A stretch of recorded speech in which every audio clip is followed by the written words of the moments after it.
तो किन किन कॉजेस की हमने चर्चा की थी? किन किन कॉजेस की हमने चर्चा की थी? हमने पहला चर्चा पुर्तगालियों के आगमन के कारण की चर्चा कर रहे थे। उसके बाद हमने पुर्तगालियों को बुला भी लिया था एक तरह से, यूरोपियन कंपनी के आगमन का कारण। यूरोपियन कंपनी के आगमन का कारण। आज का मौसम ठीक है जी, नहीं? लेकिन कब बारिश बरस जाए कोई नहीं जानता है। हाँ, ठीक है। Reason for the advent of Europeans. तो पहला रीजन क्या था? यूरोपियंस। फर्स्ट रीजन बताइए आप। उस दिन तो पढ़ाया था मैंने।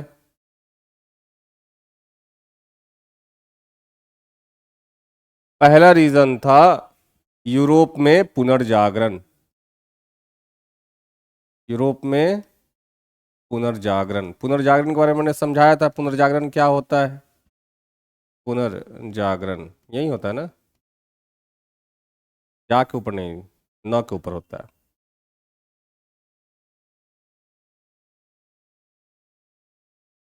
रेप होता है ना? इसके फलस्वरूप क्या हुआ? दूसरा कॉज इसी से निकलेगा। पहला क्या निकलेगा? नए आविष्कारों का होना। नए आविष्कारों का होना। हाँ, पुनर्जागरण क्या होता है? फिर से जागना, चिंतन मनन, लॉजिक, रीजन, साइंस। रेनेसा, उसको मैं लिखवा रहा हूं। Renaissance in Europe. Renaissance in Europe. नए आविष्कारों का होना। अब कौन नए आविष्कार हुए? आविष्कार तो बहुत सारे हुए हैं भाई। आविष्कार, हम उन आविष्कारों की चर्चा करेंगे जिनके सहयोग से, जिनकी हेल्प से ये सी वॉयजेस कर पाए, समुद्री अभियान कर पाए। जैसे कंपास का खोजा जाना, या शिप बिल्डिंग इंडस्ट्री का बढ़ना। पहले के जो जहाज होते थे बहुत छोटे छोटे होते थे, तो उनके विकास जो है वो साइंस के कारण ही हुए हैं, है ना? जैसे एग्जाम्पल के तौर पे लिखता हूं मैं, कंपास, या जहाज निर्माण तकनीक। जहाज निर्माण तकनीक का, ठीक है। न्यू इन्वेंशंस, ठीक है। Such as compass. कंपास से क्या पता चलेगा? डायरेक्शन पता चलेगा। Ship building technique,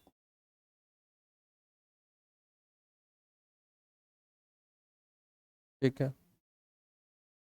ship building technique develop हुआ। पुनर्जागरण के कारण ही, रेनेसा के कारण ही एक और कॉज निकल के आता है, जो थर्ड कॉज हम माने।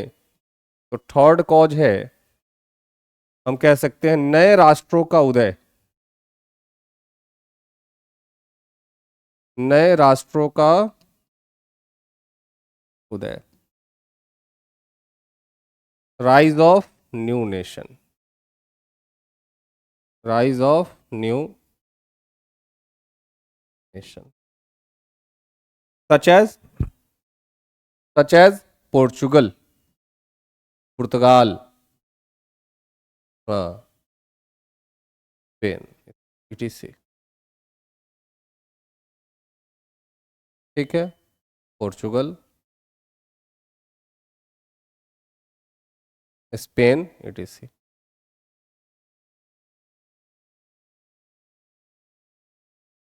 नहीं थे ये सब। किसके पार्ट थे? Roman empire. उस दिन डिस्कस किया था मैंने, आप जिस दिन नहीं आए थे।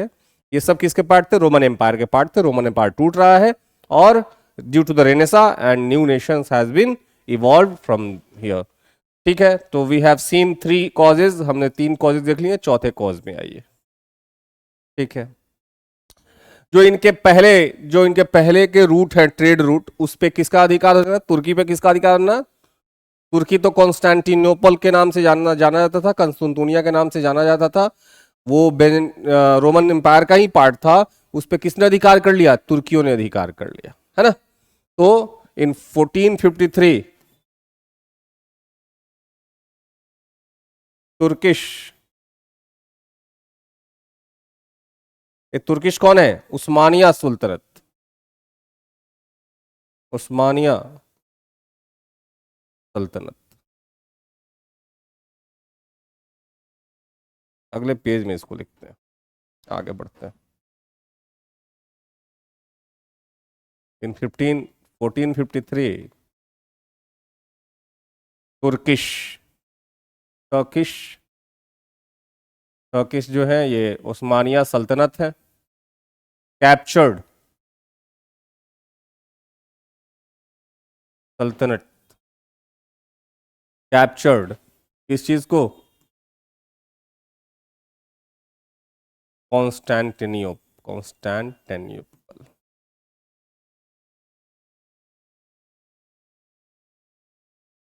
है ना, 1453 में तुर्कियों द्वारा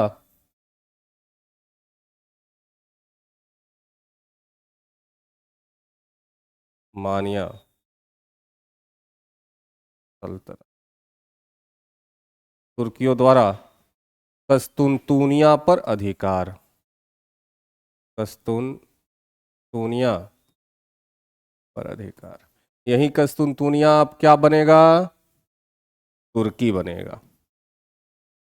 ठीक है, तो दैट्स वाई हम कह सकते हैं कि the trade route stopped, the trade route was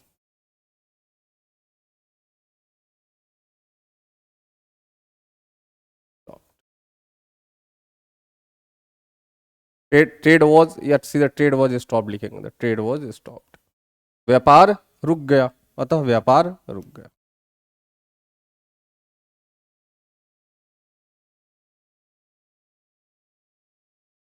हाँ, इसी का नाम क्या हो गया? टर्की हो गया। इसी को तुर्की कहा गया। इस ये जो कॉन्स्टेंटिनोपल है ना, इसी को क्या नाम दिया गया बाद में चल के? तुर्की दिया गया। अब हम आज के वर्ड में उनको टर्किश कहते हैं अपने समझने के लिए। They are Muslims, they are converted Muslims, earlier they were इधर इधर क्रिश्चियंस और हिंदूज और बुद्धाज। ये तुर्की नए मुस्लिम बने हैं, पहले ये क्या थे? ये सेंट्रल एशिया से। तुर्की है कहाँ के लोग? टर्किश लोग कहाँ के हैं? टर्किश के लोग जो है, टर्किश लोग सेंट्रल एशिया से आए हैं। समझिए, सेंट्रल एशिया मतलब मध्य एशिया। अब ये मध्य एशिया के लोग पहले मुस्लिम नहीं थे, ये क्या थे? ये हिंदूज थे या बुद्धाज थे, ठीक है, या क्रिश्चियंस थे। अब जब इस्लाम का एवोल्यूशन हुआ है, इस्लाम का प्रचार प्रसार स्टार्ट हुआ, तो इस्लामिक रूलर ने अपने प्रभाव के बढ़ाना शुरू किया और ये कन्वर्ट हो गए किसमें? मुस्लिम्स में, कन्वर्टेड टू मुस्लिम। यही क्या कहलाए? किसका? आगे बात समझ में? तो जो रोमन साम्राज्य की एम्पायर की जो राजधानी थी कस्तुनतुनिया, उस पर अधिकार कर लिया और ट्रेड क्या हो गया? बंद हो गया। चौथा, पांचवा, पांचवा कॉज पे आइए। जो पोर्चुगल का राजा है prince Henry, he was very passioned, obsessed with new trade route, है ना। प्रिंस हेनरी, प्रिंस हेनरी, इनको क्या कहा गया? नेविगेटर। was obsessed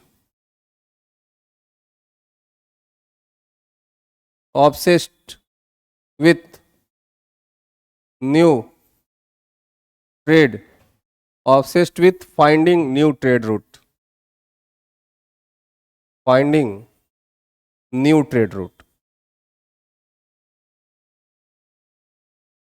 ठीक है ना। प्रिंस हेनरी कहाँ का राजा है? King of Portugal. ठीक है, कह सकते हैं पुर्तगाल के राजा। अभी इसके भी दो कारण हैं। पुर्तगाल के राजा प्रिंस हेनरी, प्रिंस हेनरी जिनको क्या कहा गया? Navigator, navigator. पर नया व्यापारिक मार्ग खोजने का सनकपन था, व्यापारिक मार्ग खोजने का सनक था। ठीक है, खोजने का सनक था। क्यों था? क्यों था समझिएगा। प्रिंस हेनरी दो लोगों से चिढ़ था प्रिंस हेनरी को। एक तो वेनिस और जेनेवा से। वेनिस और जेनेवा से क्यों? क्योंकि because Venice and Geneva was the trade centre. सारे मलाई वहीं खा रहे हैं, सारे प्रॉफिट वहीं बना रहे हैं। तो अब नया जो राष्ट्र है पोर्चुगल, पोर्चुगल एक गरीब, एक पुअर कंट्री है, तो उसको भी पैसा चाहिए, उसको भी ट्रेड में बेनिफिट्स चाहिए, है ना। तो वो लगातार जो है ये प्रयास कर रहे हैं कि वो भी क्या करे भाई साहब।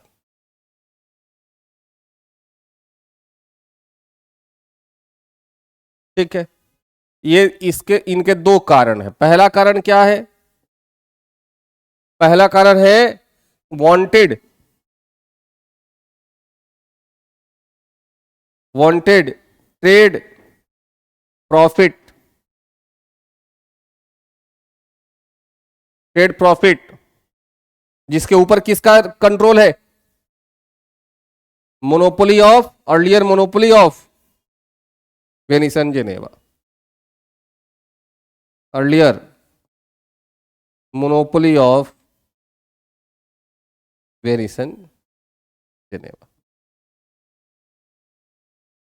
ठीक है ना। कह सकते हैं व्यापारिक लाभ में, व्यापारिक लाभ चाहते थे, व्यापार में लाभ चाहते थे। कौन से व्यापार में? किस व्यापार में? पूर्वी देशों के साथ व्यापार में, है ना। ईस्टर्न कंट्रीज के साथ जो ट्रेड्स हो रहे हैं उनके साथ वो क्या चाहते हैं? तो trade benefits from eastern trade, eastern country, eastern country, है ना। पूर्वी देशों के साथ, देशों के साथ व्यापार में लाभ। ठीक है, पूर्व में किसका उस पर कंट्रोल है? वेनिस एंड जेनेवा का।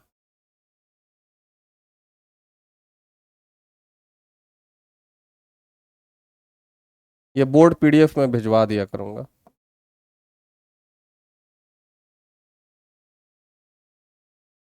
ठीक है, पूर्व में वेनिस एंड जेनेवा का अधिकार।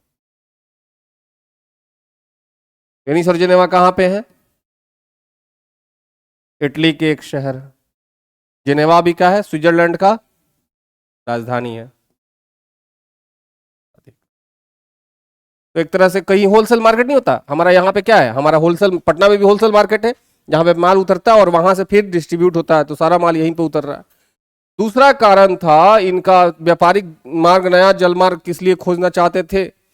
बिकॉज वो ही वांटेड टू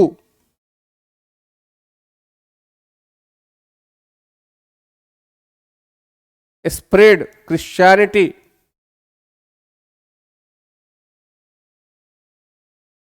क्रिश्चियनिटी वो क्या चाहते थे? ईसाई धर्म का प्रचार प्रसार इन ईस्ट, इन ईस्ट।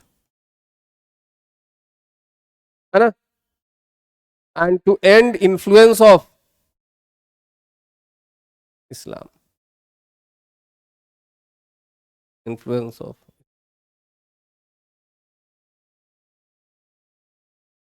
ठीक है, वह ईसाई धर्म का,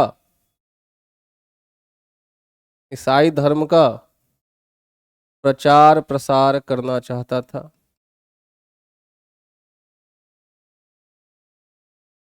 करना चाहता था तथा इस्लाम के प्रभाव को खत्म करना चाहता था।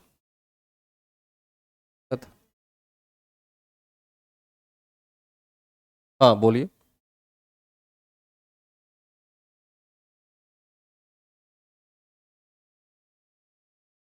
हाँ,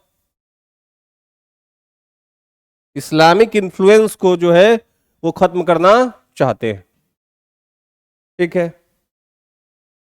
वेनिस और जेनेवा का क्या इसमें आपको पता है, मैंने उस दिन भी डिस्कस किया था कि वेनिस और जेनेवा ने पैसे और टेक्नोलॉजी से मदद करना शुरू किया पुर्तगाल और स्पेन को। क्यों?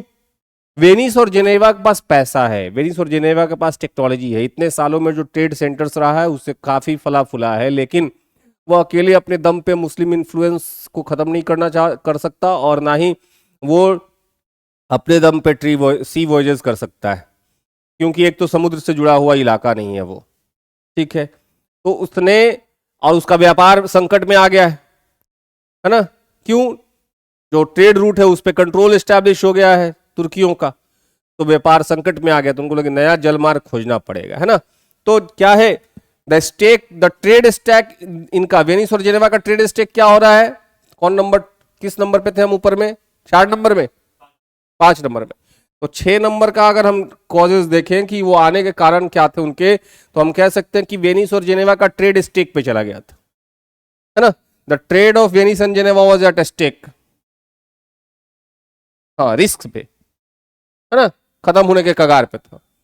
ट्रेड ऑफ वेनिस, दांव पे लगना, एट स्टेक मतलब क्या, दांव पे लगा हुआ था। Venice and Geneva was at stake due to due to control of Turkey, control of Turkey on Constantinople, ठीक है। वेनिस और जिनेवा का व्यापार संकट में था,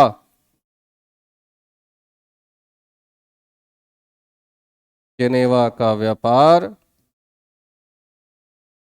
संकट में था,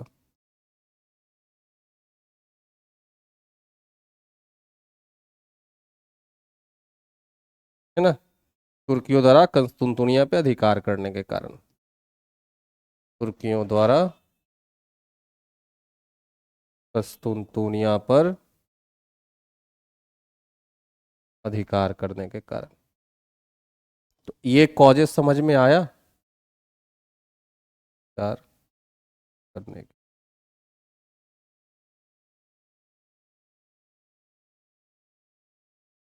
ये बातें समझ में आई।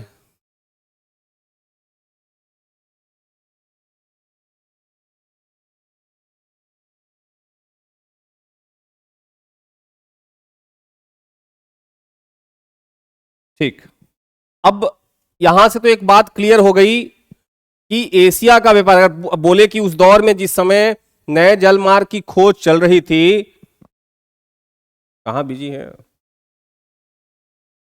जिस समय एशिया के व्यापार, जहां जिस समय ये व्यापार पूर्वी देशों में के साथ जो है व्यापार कर रहे थे, और पश्चिमी देशों में पुनर्जागरण का दौर चल रहा था। ये कौन सा दौर था? 15वीं सदी, 15वीं शताब्दी, 15th सेंचुरी।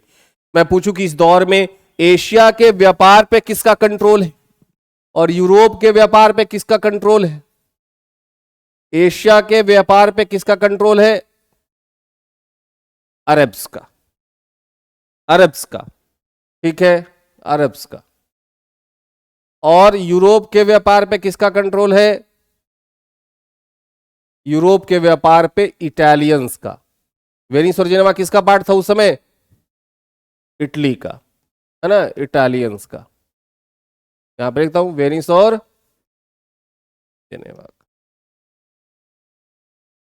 ठीक है, तो किसकी मोनोपोली है? मोनोपोली ओवर ट्रेड, ये नोट डाउन कर लो, मोनोपोली ओवर ट्रेड। व्यापार पर एकाधिकार किसका था? व्यापार पर एकाधिकार इनका था।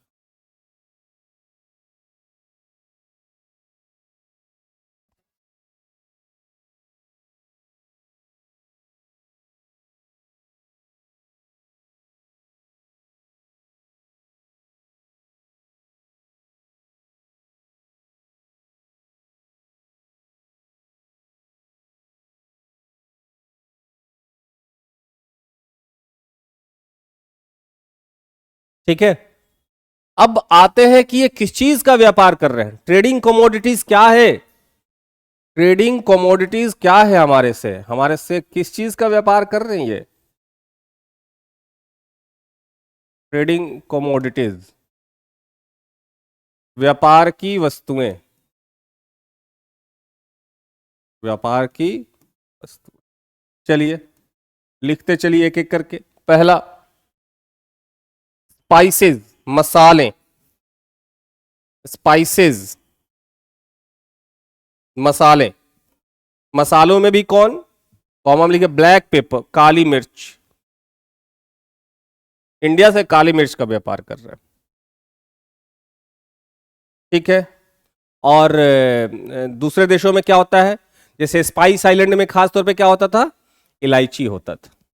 ठीक है, तो वहां से इलायची, वहां से भी डायरेक्ट। उस समय भी क्या है कि मान लो ये इंडिया है और यहां पे क्या है? स्पाइस आइलैंड है, तो माल यहां से पहले मालाबार कोस्ट पे आता था और फिर मालाबार कोस्ट से यूरोप की तरफ जाता था। कंट्रोल सारा पहले ट्रेडिंग कमोडिटीज यहीं पे हो रहा है। चाइना से भी माल जो आ रहा है वो पहले कहां आ रहा है? मालाबार कोस्ट पे, और वहां से फिर डायरेक्ट नहीं हो रहा है। ठीक है, तो स्पाइसेस। दूसरा लिख लो, ब्लैक पेपर खास तौर पे इंडिया से ये व्यापार कर रहे हैं, बाकी इलायची इलायची यहां से करते हैं।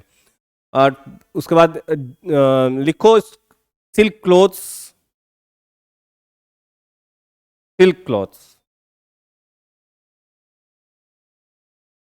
उसके बाद लिखो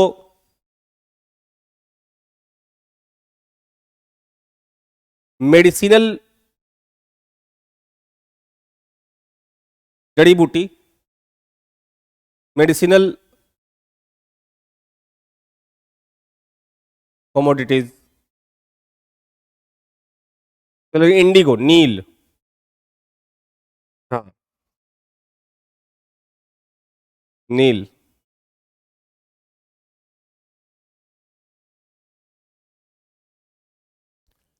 बहुत महंगे पत्थर लेते, जेम स्टोन्स, जैसे आज के वक्त में हम देखते हैं ना, ग्रह खराब होता है तो टोपाज पहनिए, पुखराज पहनिए, हाँ ये सब भी यहां से ले आते थे। तो जेम स्टोन्स लिख लो, और साथ में ज्वेलरीज, हीरे मोती भी ले जाते थे, ज्वेलरीज भी ले जाते थे। व्यापार कहां कहां से हो रहा है? मेन सेंटर्स क्या है जहां से ये अपनी ऑब्जेक्ट्स का एक्सपोर्ट करते हैं, लेके जाते हैं। ठीक है, तो वो ट्रेडिंग सेंटर इंडिया का लिख लो जहां से ये व्यापार कर रहे हैं। तो ट्रेडिंग सेंटर्स इन इंडिया, या ऐसे लिख लो इंपॉर्टेंट ट्रेडिंग पोर्ट। कहां से ये ले जाते हैं? Important trading port. चाय चाइना से हो रहा है, उस समय चाय इंडिया में नहीं हो रहा है। T was not the part of trading from India. चाय एक, उस समय चाय बहुत लेटर फेज में इंडिया में उगना स्टार्ट होता है, जब चाइना से ये चाय मंगाना बंद कर देते हैं और फोकस करते हैं इंडिया पे। तो असम का जो एरियाज है और मालाबार कोस्ट, मतलब जो केरल का एरियाज है, वहां पे चाय उगाना स्टार्ट करते हैं। हाँ, कॉफी कर्नाटका में सबसे ज्यादा होता है। ठीक है, तो इंपॉर्टेंट ट्रेडिंग पोर्ट्स कौन कौन से बंदरगाह हैं? व्यापारिक बंदरगाह कौन कौन से हैं? लिखते चलिए, ये जानकारी होना चाहिए कि कहां से ये अपना माल को ले जाते हैं। लिखते चलिए, सूरत, कहां पे? गुजरात में, भरूच। उसको भड़ौच कहा जाता था। भरूच तो गुप्ताज के समय से एग्जाम में पूछ भी चुका था, पूछ चुका है कि गुप्ता के समय में कौन सा प्रमुख बंदरगाह रहा है? भरूच। कैम्बे, आज के समय में बॉम्बे। कैम्बे, हाँ कैम्बे। कालीकट, माहे फ्रांस जब आएगा तब उसका इंपॉर्टेंस बढ़ेगा। माहे, माहे अभी केरल में है। कोचिन, कालीकट एंड कोचिन हो गया।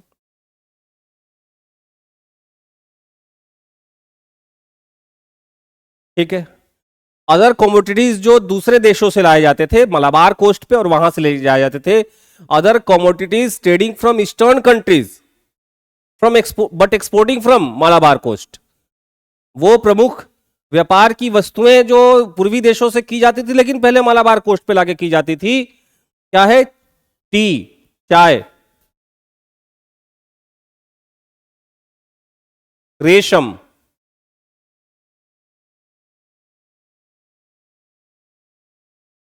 रेशम सिल्क, है ना? चाइना क्ले, चीनी मिट्टी है, चीनी मिट्टी का कप होता है ना, China clay.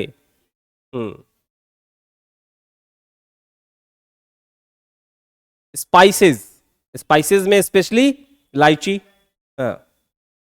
Cardamom, in other जो है गरम मसाले जो होते थे वो बाहर से आते थे। गुजरात से सूती कपड़े बहुत ज्यादा एक्सपोर्ट किए जाते थे।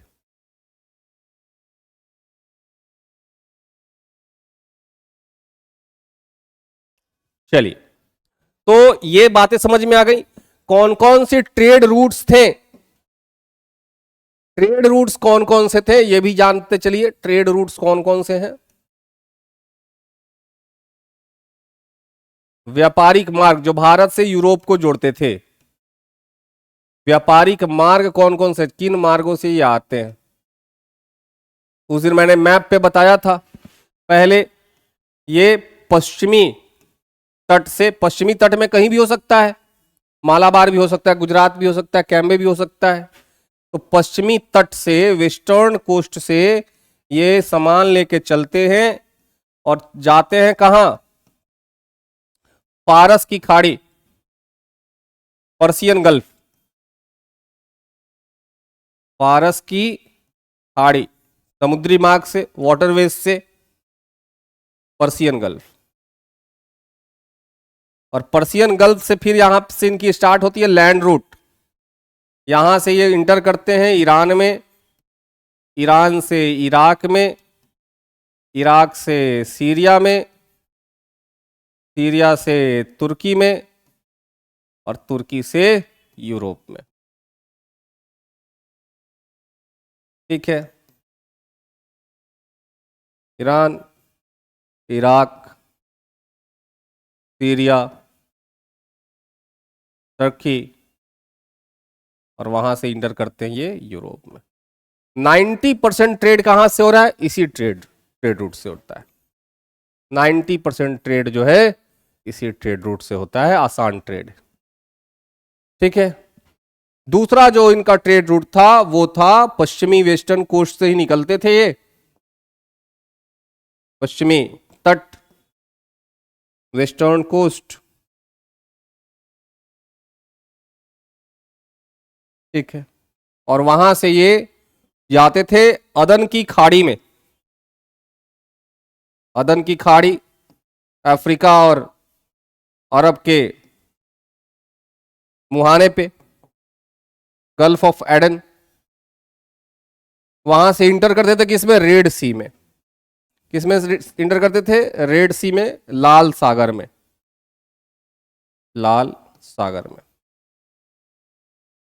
लाल सागर रेड सी में।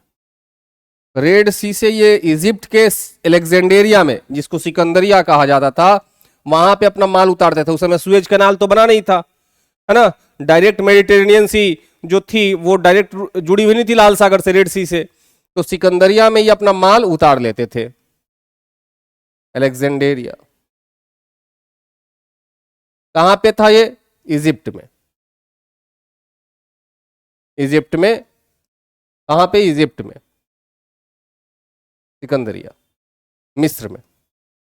और यहां से अब फिर भूमध्य सागर की तरफ जो तट था उधर अब माल चढ़ाते थे अपने जहाजों में, और वहां से फिर भूमध्य सागर होते हुए फिर यहां पे से क्या आ जाते थे? भूमध्य सागर।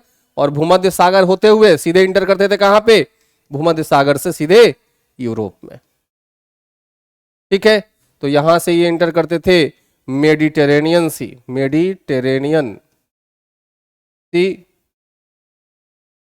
और यहां से फिर यूरोप में इंटर कर जाते थे। ये बहुत ज्यादा नहीं यूज किया जाता था, इसलिए क्योंकि लाल सागर में हमेशा धुंध रहता था, हमेशा कुहासा भरा रहता था, और इधर पायरेट्स बहुत ज्यादा मात्रा में हुआ करते थे, समुद्री लुटेरे बहुत ज्यादा।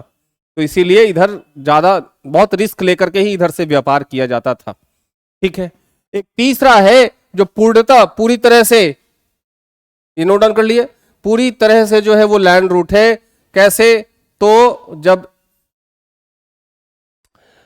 यहां पे आपको पता है कि क्या है, माउंटेन रेंज है ना, जिनको हिंदू कुश कहा जाता है, हिंदू कुश रेंज है। तो हिंदू कुश रेंज में कई सारे पासेज हैं, खैबर पख्तुआ, बेलन, बोलन, है ना, कई सारे जो सेंट्रल एशिया से लोग आए हैं इसी पासेज के थ्रू आए हैं। या आर्यंस कहा जाता कि वी आर आर्यंस, जो नॉर्थ इंडिया में बसे हुए लोग हैं वो क्या है? आर्यंस हैं। हम अपने आप को, हम इंडिया को भी आर्यव्रत कहते हैं। इंडिया, पूरे इंडिया को तो नहीं कहते हैं, लेकिन जब वेदों में लिखा हुआ आर्यव्रत, तो आर्यव्रत कौन है? खास तौर पे विंध्याज, जो विंध्याज का रेंज है उसके ऊपर नॉर्थ साइड में जो भी पार्ट है वो आर्यव्रत है।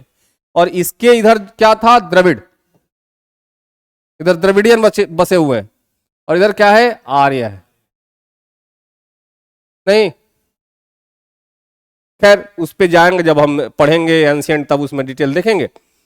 तो कई सारे पासेज हैं। अब ये क्या अपने माल को लेकर क्या है? इस पासेज के थ्रू इंटर करते थे सेंट्रल एशिया में, है ना।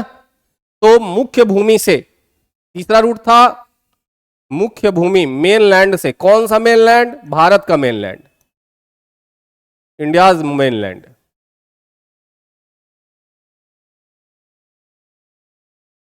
मेनलैंड भारत की मुख्य भूमि से कहां इंटर करेंगे? पश्चिमी, वेस्ट, नॉर्थ वेस्टर्न पासेज। ये नॉर्थ वेस्ट है ना, नॉर्थ वेस्टर्न पासेज। मैं इसको मिटा देता हूं, नॉर्थ वेस्टर्न पासेज। एग्जाम्पल लिख देता हूं मैं यहां पे, खैबर और बेलन और बोलन, ये सब क्या है? पास है। ठीक है, उत्तर पश्चिमी पास या दर्रा, दर्रे। तो इससे होते हुए ये जाएंगे खैबर, बेलन या बोलन। ठीक है, इससे कहां आएंगे ये? कौन से नेशन में? सेंट्रल एशिया में, मध्य एशिया में। कहां पे? आज के समय का,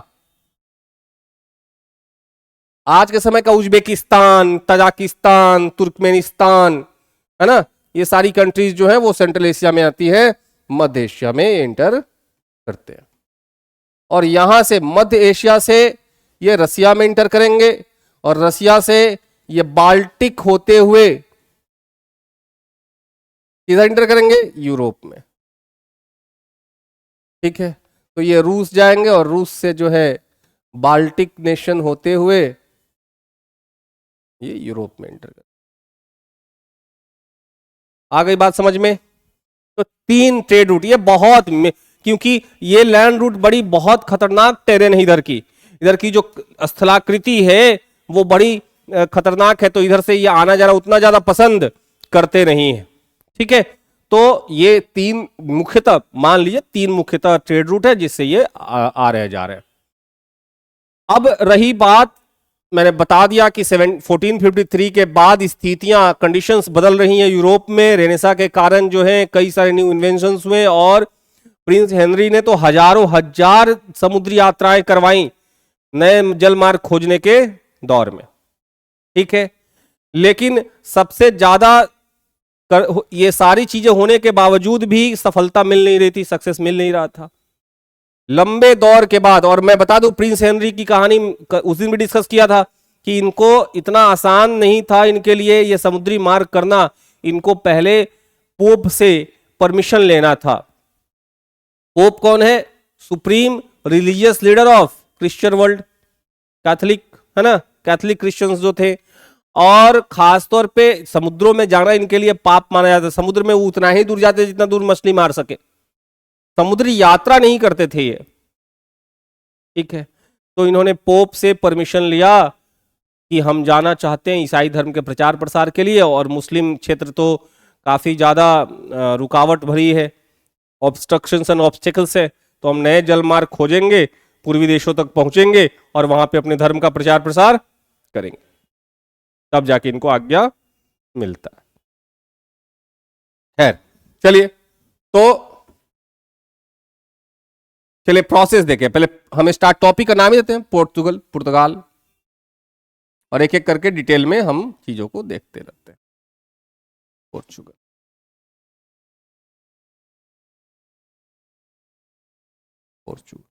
चलिए आइए इस टॉपिक को स्टार्ट करते हैं। हमने फर्स्ट चैप्टर में ही डिस्कस किया था कि आने का सीक्वेंस क्या है इनका। अलग अलग यूरोपियन कंट्रीज, रिवीजन है उसका, बताओ तो जरा। यूरोपियंस कब आते हैं? पहले पोर्चुगल कब आता है इंडिया में? 1498 में। डच कब आते हैं? 1602 में आते हैं। इंडिया में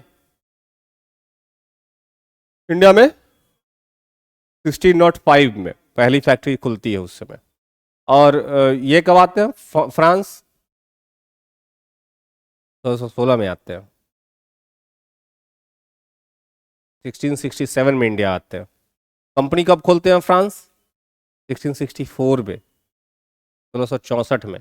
तब पिछले चैप्टर में लिखवाया था मैंने, आप ध्यान नहीं दिए होंगे। खैर एक एक करके आएगा तो देखते हैं। पोर्चुगल, रिकॉल कर दूं, रिकॉल यही है कि पुर्तगाल के आने का, कंपनी खोलने का और फर्स्ट फैक्ट्री खोलने का समय अलग अलग है। आया कब? 1498 में। फैक्ट्री कब खोली? 1505 में। और पहला फैक्ट्री कब, कंपनी कब खुली? ये कंपनी खुला, ये क्या है? ये आने का क्रम है। लैंड कब करते हैं ये? 1498 में। और 1503 में इनकी क्या खुलती है? First factory. आई बात समझ में? उसी तरह से डच का जब देखोगे तो पता चलेगा कि 1602 में कंपनी खुलती है, नहीं 1605 में ये भारत आते हैं, है ना। और 1605 में ही फर्स्ट फैक्ट्री, प्रथम फैक्ट्री खुलती है, हाँ, मछलीपट्टनम में, है ना, मछलीपट्टनम। ठीक है। उसके बाद ब्रिटिश, अंग्रेज कब आते हैं? ब्रिटिश कब आते हैं? तो कंपनी खुलती है 1599 में, नहीं 1600 में इनको अधिकार पत्र मिलता है। अधिकार पत्र कब मिलता है? 1600 में, हाँ, जिसको क्या कहें? चार्टर। इनको क्या मिला? चार्टर मिला। किससे मिला? अब देखेंगे, एलिजाबेथ थी। उसके बाद 1608 में ये भारत आते हैं, है ना, इंडिया आते हैं। और 1613 में फर्स्ट फैक्ट्री खोलते हैं। तो इस तरह से ये चीजें अलग अलग, एग्जाम में पूछेगा, पढ़ना है कि क्या पूछ रहा है ना, वरना कंफ्यूज हो के ऐसे नहीं कि कुछ भी लिख दे। जैसे फ्रांस का देखोगे, फ्रेंच कंपनी का तो आते कब है, लैंड कब करते हैं, लैंड करते हैं 1667 में। लेकिन फैक्ट्री कंपनी कब खोलते हैं, कंपनी खोलते हैं ये 1664 में ही। और फर्स्ट फैक्ट्री कब खोलते हैं, फर्स्ट फैक्ट्री खोलते हैं 1668 में। नहीं, 1498 में। कंपनी जब जब अल्मीडा को गवर्नर बनाया जाएगा उसी समय कंपनी खोली जाएगी ना, 1505 में, एस्तादो दा इंडिया।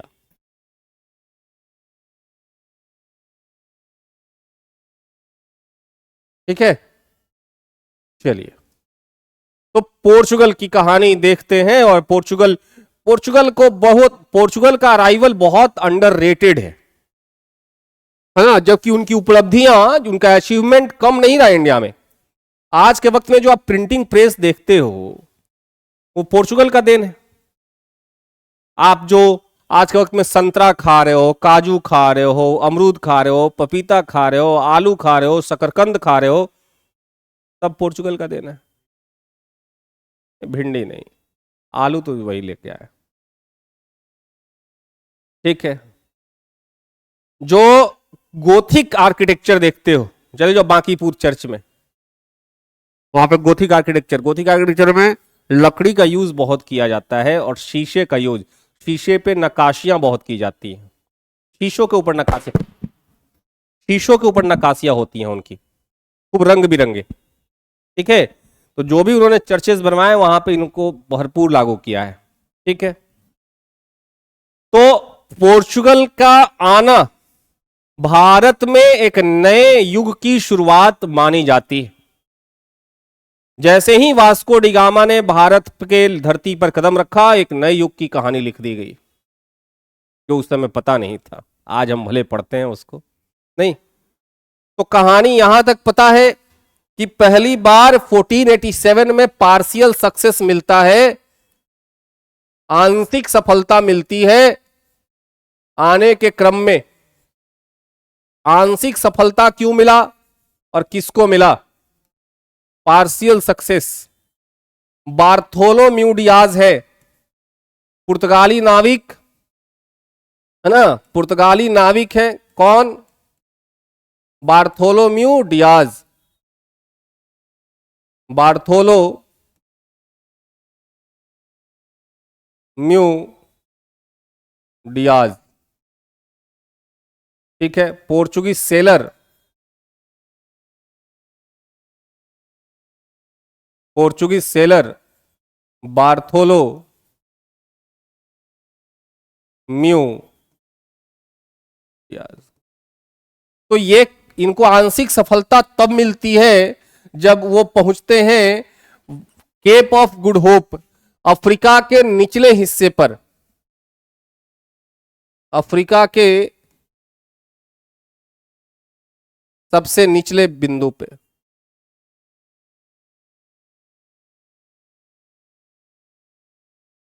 हाँ, क्या, अराइव्ड एट, हाँ हाँ उसका नाम अभी लिख रहा हूं मैं, arrived at tip of Africa. जब वहां पहुंचते हैं तो उनको किस चीज का सामना करना पड़ता है, जब वहां पहुंचते हैं तो उनका सामना होता है बड़े तूफानों से, और वो तूफान से बचते बचाते उनके बहुत सारे साथी मारे जाते हैं, उनके जहाज डूब जाते हैं, बचते हुए अफ्रीका के तट पे जाते हैं और फिर वहां से ही वापस हो जाते हैं पोर्चुगल, और जाके बोल देते हैं कि भाई साहब वहां पे तो काफी ज्यादा तूफान आता है, हमेशा तूफान ही रहता है। तो उस जगह का नाम क्या रख दिया जाता है, Cape of storm, Cape of, है ना, इसको क्या, तूफानी अंतरीप, क्या कहा गया, तूफानी अंतरीप। ठीक है, तो वहां पे पहुंचते हैं।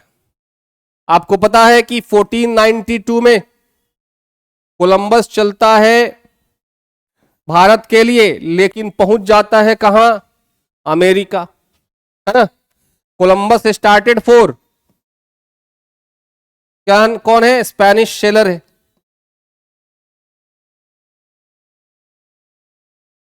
ठीक है, started for India but arrived at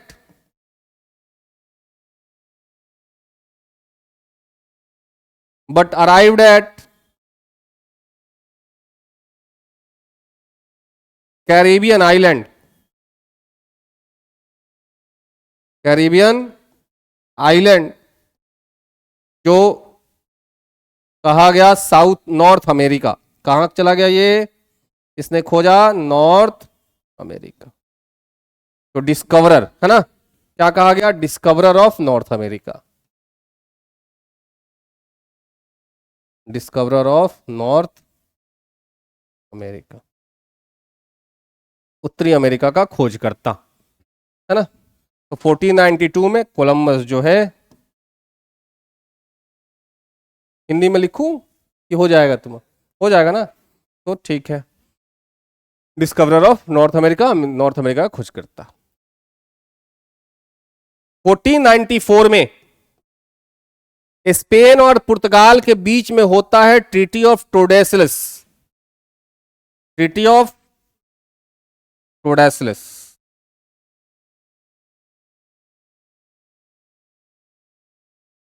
ठीक है, स्पेलिंग एक बार देख लेंगे आप लोग. किसके किसके बीच? स्पेन और पोर्चुगल. इसमें क्या डिसाइड किया गया? इसमें डिसाइड किया गया कि जो अफ्रीका का तट है,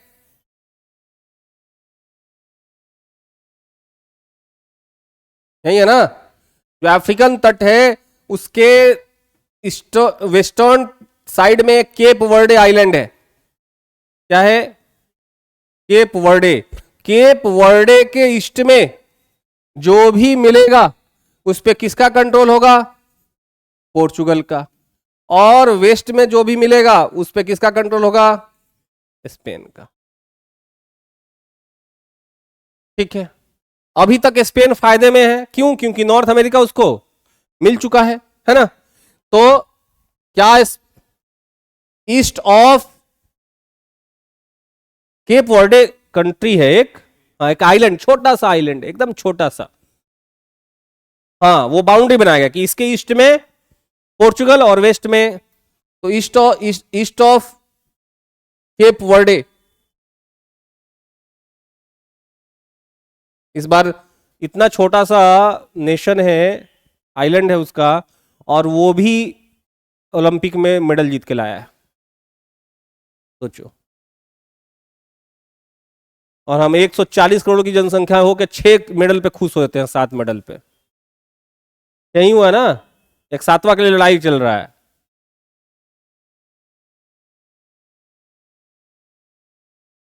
दो सिल्वर है कि एक ही सिल्वर है? हाँ, एक मनु भाकर जीती थी. मनु भाकर एक सिल्वर जीती थी ना? नहीं, दोनों ब्रॉन्ज जीती है. हाँ, दोनों ब्रॉन्ज जीती है. कुश्ती में भी कहाँ आया है? तो कहाँ ब्रॉन्ज जीता ना? हाँ हाँ.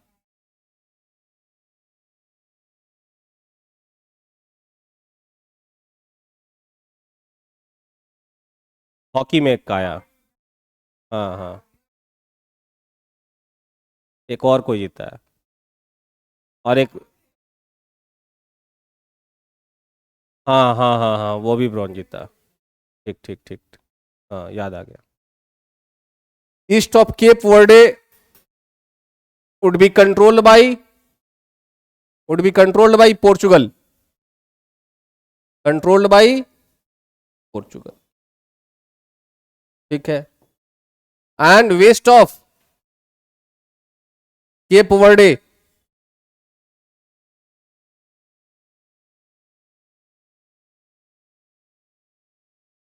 आज बुला के इसको दिखाना पड़ेगा, ये बहुत हैंग कर रहा है. हाँ, अपडेट करना होगा. Cape Verde would be controlled by, तो जो भी मिलेगा वो किसके हाथ में होगा? स्पेन और पोर्चुगल ने आपस में बांट लिया. उस समय इंग्लैंड या नीदरलैंड बहुत ज्यादा पावरफुल नेशन नहीं है, एक बहुत नॉर्मल से कंट्री. पावरफुल समय के साथ बनेंगे, अभी ये बहुत पावरफुल नहीं है.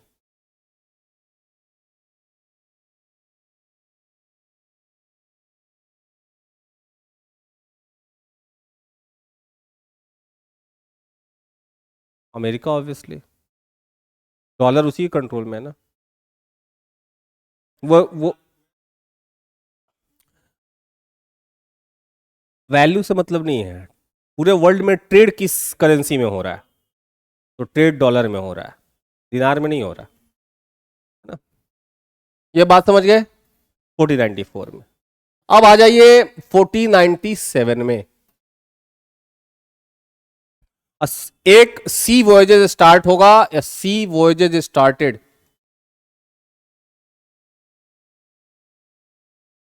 कौन है इसका लीडर? 3। इसमें कितने शिप है? 3 शिप्स। इस पे एक पे खुद वास्को डिगामा है, एक पे उसका भाई है, और एक पे उसका जो है सबसे वफादार सिपाही है या कमांडर है। ठीक है। सी वॉयजेज स्टार्टेड। कौन है? Vasco da Gama. Vasco da Gama. Vasco da Gama. ठीक है, चलिए। तो 1497 में ये सी वॉयजेज स्टार्ट होता है। 1498 के अर्ली एज में, अर्ली समय में ये कहां पहुंचते हैं? Arrived at eastern coast of Africa. Eastern coast का मतलब हुआ कि जो ये ईस्टर्न कोस्ट कहां, इस वाले पोर्शन में, सोमालिया में ये पहुंचते हैं।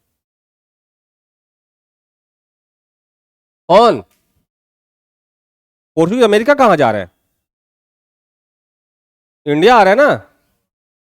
Arrived at eastern coast of Africa. ठीक है, तो ईस्टर्न कोस्ट पे पहुंचते हैं। वहां पे उनकी मुलाकात किससे होती है? अब्दुल माजिद, है ना। Met with eastern coast of Africa, met with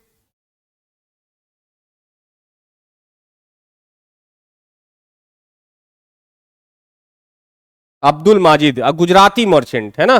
कहीं अब्दुल मुनीद भी मिलता है, कहीं अब्दुल मुनीद भी मिलेगा आपको। मिट अब्दुल माजिद या अब्दुल मुनीद।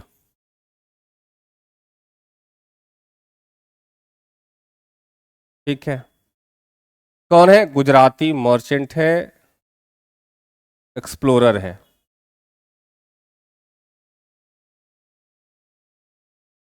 ना। तो यहां पे ये इनसे मिलते हैं। तो आइए, 17 मई 1498, with the help of Abdul Majid, वो कहां पहुंचते हैं? कप्पक डाबो।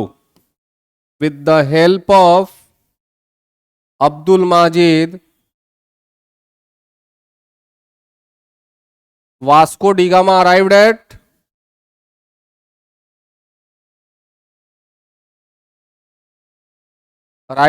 कप्पक डाबू। कप्पक डाबू का है कालीकट के जो मेन लैंड है उससे हट के एक छोटा सा आइलैंड टाइप का है ना। Vasco arrived at Kappakadavu, Kappakadavu, near to Calicut, near to Calicut. ठीक है। 20 मई, 20 मई 1498, arrived at Calicut, arrived at Calicut. ठीक है। अब यहां पर इनका क्या किया जाता है? वेलकम्ड किया जाता है। वेलकम किसके द्वारा? कई बार एग्जाम में पूछ चुका है। वेलकम्ड भाई, अब बीपीएससी में नहीं पूछेगा। Hindu, local Hindu king, local Hindu king, नाम क्या है उसका? जमुरीन। और एक और नाम है उसका, समुद्री, जमुरीन, या इसको और क्या कहते हैं? समुद्री। हाँ, इसका मतलब क्या हुआ? लॉर्ड ऑफ सी, मतलब था लॉर्ड ऑफ सी। ठीक है, समुद्रों का देवता है इसका नाम, तो उसके द्वारा वेलकम किया जाता है।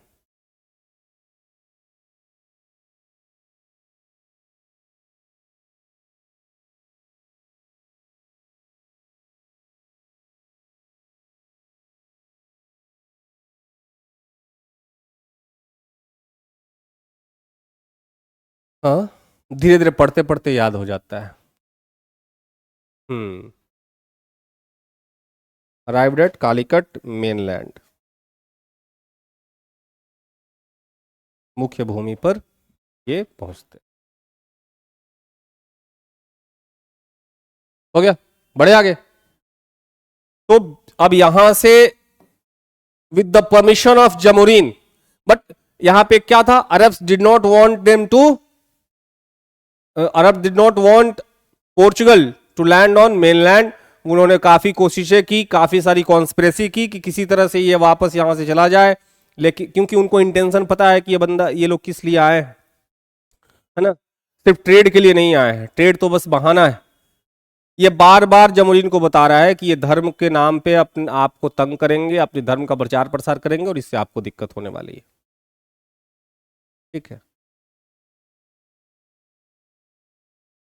केरल में, आज के वक्त में कालीकट का केरल में, ठीक है, मलाबार कोस्ट पे। अब with the permission of Zamorin क्या होगा? Vasco da Gama stayed for 6 month. Vasco da Gama stayed, Vasco da Gama stayed for 6 month and, sir class के बाद बात करते हैं आपसे। Vasco da Gama stayed for 6 month, purchased, जो भी चाहिए था उसको purchased huge amount of commodity, huge amount of trade commodities, है ना? व्यापार की वस्तुएं वो खरीदता है, स्पेशली क्या? Black pepper. वो खरीदेगा क्या? ब्लैक पेपर, है ना? चलिए, रिटर्न, रिटर्न टू पोर्चुगल। अब इस रिटर्न के दौरान क्या है?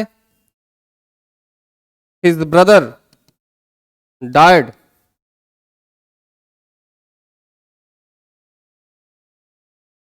ड्यूरिंग ट्रेवल, का भाई मर गया। रिटर्न टू पोर्चुगल, और पूरे पोर्चुगल पहुंच के उसने अपनी माल को बेचा, sold his goods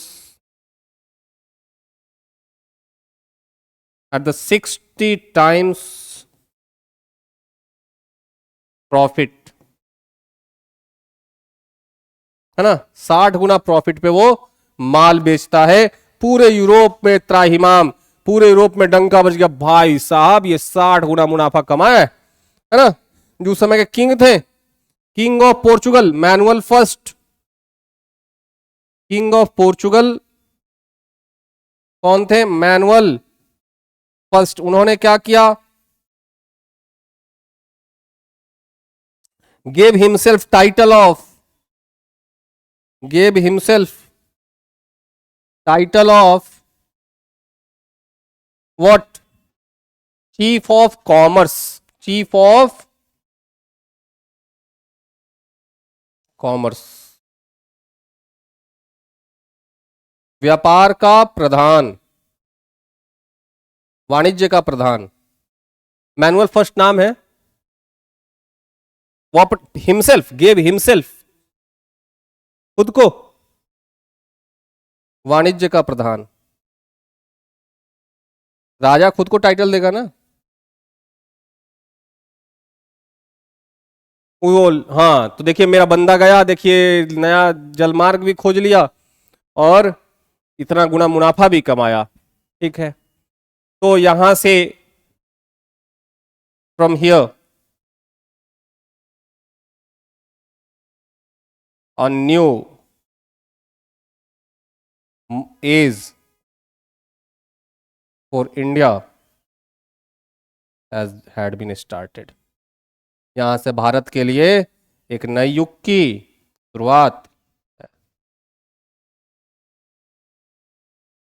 black pepper क्यों यूज आता था उस दिन भी मैंने डिस्कस किया था, बिकॉज यूरोपियन कंट्रीज एक cold nations are cold countries, और जब उनका विंटर सीजन आता था तो माइनस में टेम्परेचर पहुंच जाता था, और इस दौरान उनके खाने के लाले पड़ जाते थे। तो जानवरों को मार के उसको प्रिजर्व करके रखना सबसे टेढ़ा काम है, तो ये गरम मसाले यूज आते थे उनको प्रिजर्व करके रखने के लिए। ठीक है ना, ताकि 4 महीना 5 महीना खा पाए। जरा सर वो लेके आइएगा,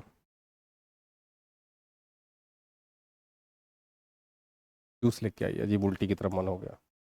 किसका देता है? इसका लेके आइए। अनानास ले लीजिएगा, पपीता देख ले, पपीता। ठीक है, आगे बात समझ में? चलिए बढ़ते हैं आगे। तो क्या पुर्तगाल के लोग, पोर्चुगल के लोग एक बार मुनाफा कमा के रह जाएंगे? नहीं ना। तो सेकेंड सी वॉयेज आएगा कब? सेकेंड सी वॉयेज किसके द्वारा? लीडर कौन है? सेलर कौन है? सेलर है पेड्रो अल्वारेज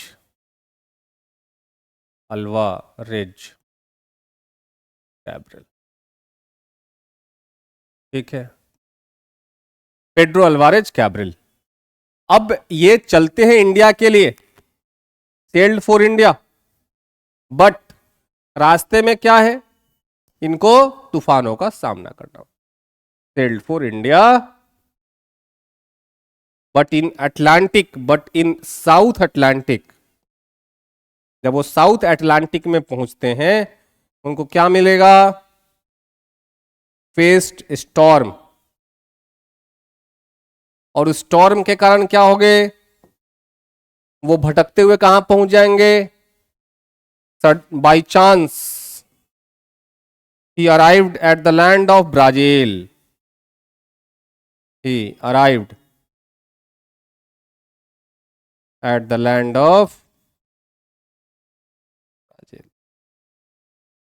इनको क्या कहा गया? इनको कहा गया discoverer of Brazil. Discoverer of Brazil. ठीक है, और तब यहां से वो पहुंचते हैं। From there he arrived at India. India में कहां जाएंगे वापस? कालीकट, जहां से उनका मित्र आया था, उनका देशवासी, इन सितंबर 1500। ठीक है, तो बात समझ में आ गई कि दूसरा समुद्री अभियान चलता है पेड्रो अल्वारेज कैब्रल के नेतृत्व में। इंडिया के लिए चलते हैं, लेकिन साउथ अटलांटिक में उनको स्टॉर्म मिलता है। वो गलती से कहां पहुंच जाते हैं? ब्राजील, जिसलिए इनको डिस्कवरर ऑफ ब्राजील भी कहा जाता है। और वहां से फिर ये इंडिया के लिए चलते हैं और सितंबर 1500 में ये इंडिया पहुंचते हैं। जमोरीन से इनकी मुलाकात होती है और जमोरीन को अपना परिचय देते हैं, अपना इंट्रोडक्शन देते हैं। इंट्रोडक्शन देने के बाद जमोरीन उन्हें भी अलाउ कर देता है वहां पे ट्रेड करने के लिए। लेकिन जमोरीन से उन्होंने एक रिक्वेस्ट किया कि हमें एक टेम्पररी फैक्ट्री खोलने की इजाजत दी जाए, परमिशन दी जाए टेम्पररी फैक्ट्री खोलने की। ठीक है, क्योंकि दिक्कत यह होता था कि अब चूंकि कोस्ट पे ही तो सारा माल प्रोडक्ट तो मिल नहीं रहा, इनको इंटीरियर एरियाज में जाकर के परचेज करना पड़ता था, विलेजेस जाना पड़ता था, गांवों में जाकर के इनको सामान खरीद के लाना पड़ता था। तो फिर कहीं ना कहीं रखेंगे, पहले गोदाम में रखेंगे और गोदाम में रखने के बाद तब अपना शिप्स पे रखेंगे। तो पहले की फैक्ट्री, जब इन्होंने कहा कि टेम्पररी फैक्ट्री, तो फैक्ट्री वर्ड, उस समय इंडस्ट्रियलाइजेशन तो हुआ नहीं था, उस समय औद्योगिकरण तो हुआ नहीं था, मशीनों का निर्माण हुआ नहीं था, अभी मशीन बने नहीं थे, है ना। तो कालीकट इन सितंबर 1500। तो ये फैक्ट्री होता था, क्या था, फैक्ट्री एक तरह का वेयर हाउस होता था। फैक्ट्री उस समय का क्या होता था, वेयर हाउस होता था, गोदाम, स्टोरेज। तो with the permission of Zamorin he open first temporary factory of Portugal, अभी कंपनी तो खुला नहीं है, पोर्चुगल इन कालीकट। पहला टेम्पररी फैक्ट्री इन्होंने खोला कालीकट में 1500 में। ठीक है। अरे भाई साहब वो तो परमानेंट है, कहानी तो सुनते जाओ पहले, इसीलिए कहते हैं कि पहले पढ़ लो लेते हो तो कंफ्यूज हो जाते हो, पहले सुनो कहानी सुनो तब समझ में आएगा। 1500 में कालीकट में उन्होंने टेम्पररी फैक्ट्री खोला, लेकिन आपको पता है कि अरब अभी भी इस ताक में है कि किसी तरह से पुर्तगालियों को भारत से बाहर किया जाए। तो जमुरीन तो सुनने को तैयार नहीं, जमुरीन को पहले कन्विंस करने की कोशिश की इन्होंने कि भाई साहब मान जाओ, ये इनकी इंटेंशन क्लियर नहीं है, इनको इंडिया में मत आने दो, अपने लैंड पे मत उतरने दो। जमुरीन तो नहीं माना। तो अब ये कालीकट के लोगों को भड़का रहे कि ये जहां फैक्ट्री खुला जिस शहर में, कि कालीकट के जनता को भड़का रहे हैं अरब जो है ये, कि भाई साहब आपका धर्म खतरे में है, आपका हिंदू धर्म खतरे में है, ये आपके धर्म को परिवर्तन करने आए हैं। देखिए हम इतने हजारों साल से आपके यहाँ आते हैं व्यापार करने, क्योंकि अरब तो हजारों साल से आ रहे हैं व्यापार करने, 700-800 साल हो गए इनके व्यापार करते हुए। तो बोले कि भाई हम इतने 100 साल से आ रहे हैं, सदियों से आ रहे हैं, हम आपके धर्म को लेकर के तो कभी मैंने कोशिश नहीं किया कि आपके धर्म को बदलूं, सिर्फ हम व्यापार करने आते हैं। लेकिन इनका इंटेंशन है आपका धर्म बर्बाद कर देंगे, धर्म को खत्म कर देंगे आपके। जनता भड़क गई। तो जनता जब भड़क गई तो उसने हमला किया उस टेम्पररी फैक्ट्री पर, और टेम्पररी फैक्ट्री में जितने भी पोर्चुगीज थे उनका कत्लेआम मचाया गया। ठीक है।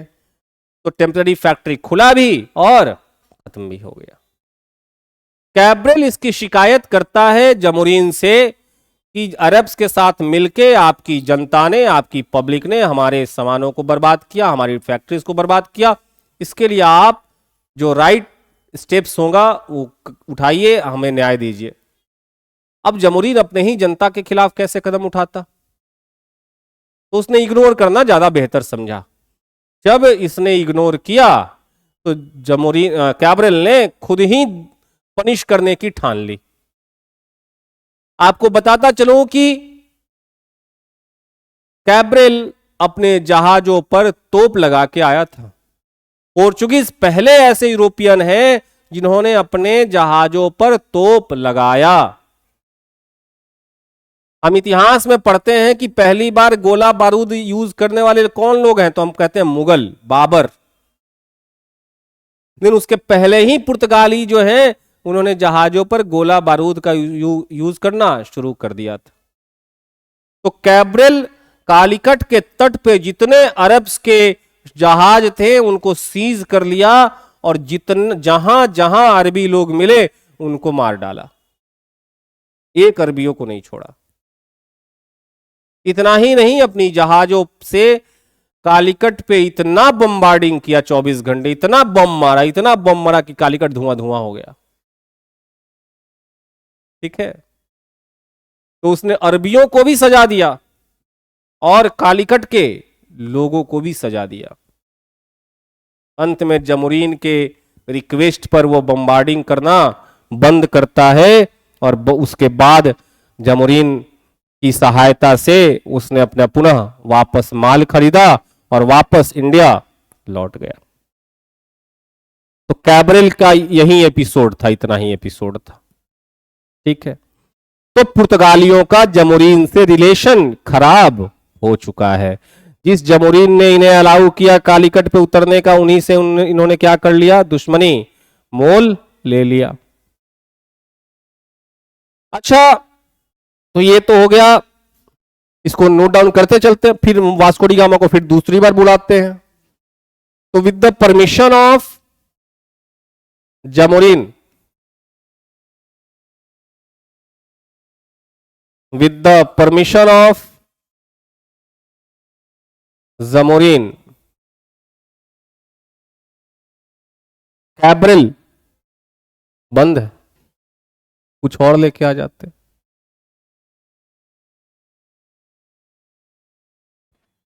तत्तू नहीं खुला, कुछ भी नहीं खुला, वेट कर लीजिए।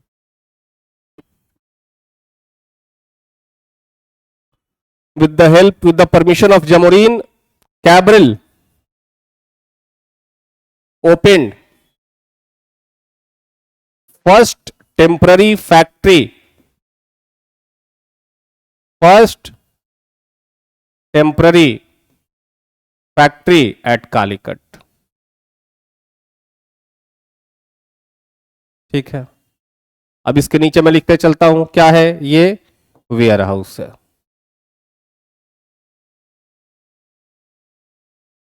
ठीक,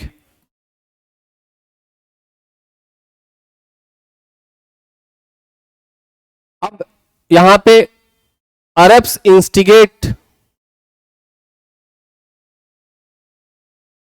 अरब्स इंस्टिगेटेड पॉपुलेशन ऑफ या public of Calicut, public of Calicut.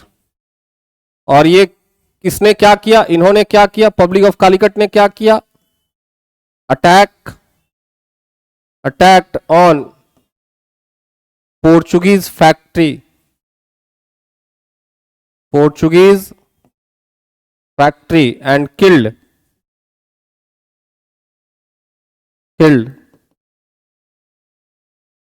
Portuguese. Retaliation में क्या होगा, इन रिटेलिएशन बदला लेने के लिए, in retaliation Cabral seized all Arab ships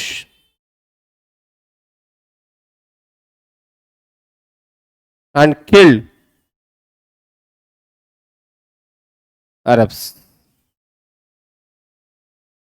ठीक है, इसके अलावा bombarded Calicut, city of Calicut day and night.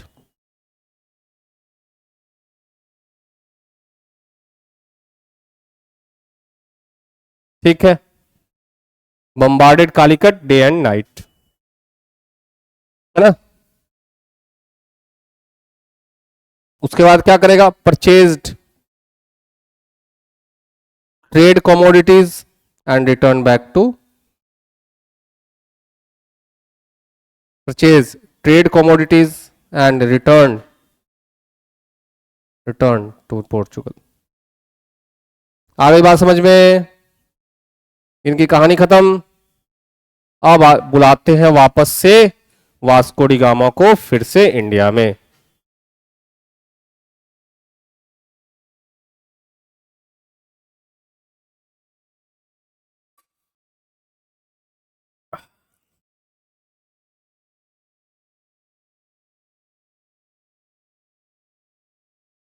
चलिए, अब वास्को डी गामा एक बार 60 गुना मुनाफा चख चुका है, स्वाद उसका, वापस से आएगा 1502 में।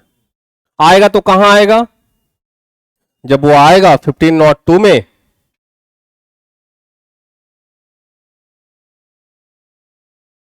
तो कहां आएगा बताइए, कालीकट आएगा। अच्छा, इन सभी घटनाओं पर जो कालीकट में सारी इंसिडेंट्स हो रही हैं, उन सब पर नजर बना कर रखा हुआ है कोचीन का राजा। कोचीन का राजा कालीकट के राजा का दुश्मन है। वास्को डी गामा जब कालीकट पहुंचता है तो जमोरीन के सामने उसने शर्त रखा कि आपको अरबियों से संबंध खत्म करना होगा। दोनों में से किसी एक को चुनना होगा, या तो मैं या तो अरब्स। जमोरीन सीधे सीधे मना कर देता है। उन्होंने कहा जैसे अरब है वैसे ही आप हैं, ये वो व्यापार कर रहे हैं, आप भी व्यापार करिए। वास्को डिगामा यहां से दुश्मनी निभाते हुए जहां जहां अरेबिक शिप्स था उन सबको सीज किया, और इसी बीच में कोचीन का राजा उसको खबर भिजवाता है कि काहे को फेर में पड़े हुए हैं जमोरीन के, आइए हमारे यहां, हम आपको सारी सुविधाएं देते हैं, है ना। तो वास्को डिगामा को भी ये सही लगा कि यहां पे हम अपने अनुसार से चीजों को इंप्लीमेंट कर सकते हैं। राजा जब खुद ही बुला रहा है सारे शर्तों को मानते हुए, तो चलते हैं कोचीन। कोचीन में पहुंचते हैं और 1503 में वहां पर वास्को डिगामा के सुपर रहते दौरान ही फर्स्ट फैक्ट्री एस्टैब्लिश किया जाता है। ठीक है, तो 1503 में first factory was established eight Calicut. तो पहले तो 1502 देख ले। 1502 में क्या है, Vasco da Gama again came to India, again came to India, Calicut. हाँ, बारिश नहीं हुई ना आज, बीच में जो गैप मिले ना शनिवार के बाद रविवार, तो 2 दिन के बाद आंख नहीं खुली होगी। अभिषेक कल ही सर्कल से आएंगे तो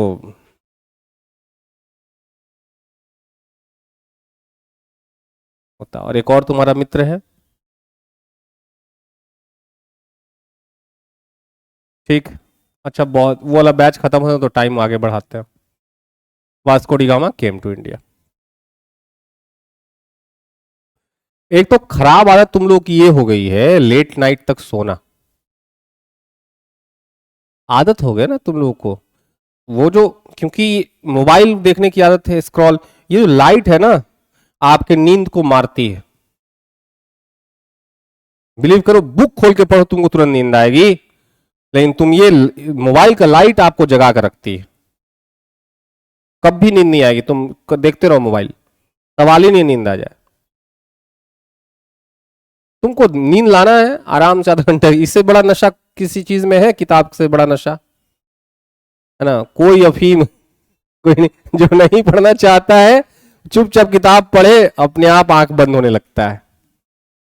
Vasco da Gama came to India, कहां पे गया? Calicut. At first he went to Calicut, but लेकिन वहां पे अब सारी कहानियां लिखने की आवश्यकता थोड़ी है, बस कहानी समझ लो। तो वहां कालीकट गया, लेकिन 1503 में बाय द इन्विटेशन ऑफ, किसने इनवाइट किया? King of Cochin, by invitation of king of Cochin.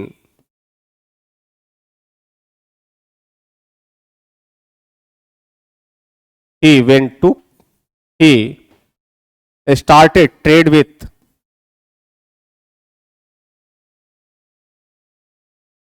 Cochin.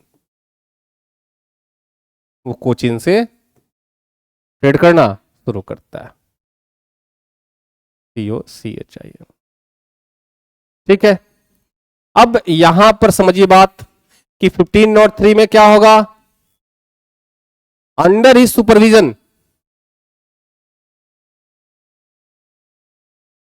First permanent factory,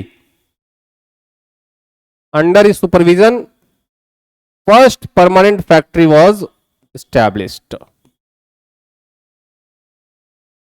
First permanent factory was established. अच्छा, ये बनवा कौन रहा है? अब वास्को डिगामा तो खड़ा होकर बनवा नहीं रहा होगा। इसी के साथ वास्को डिगामा के साथ एक स्क्वाड्रन लीडर है, एक नेवी लीडर है, नेवी कमांडर है, नाम है उसका अल्बुकर्क। वो आया था, Alfonso de Albuquerque.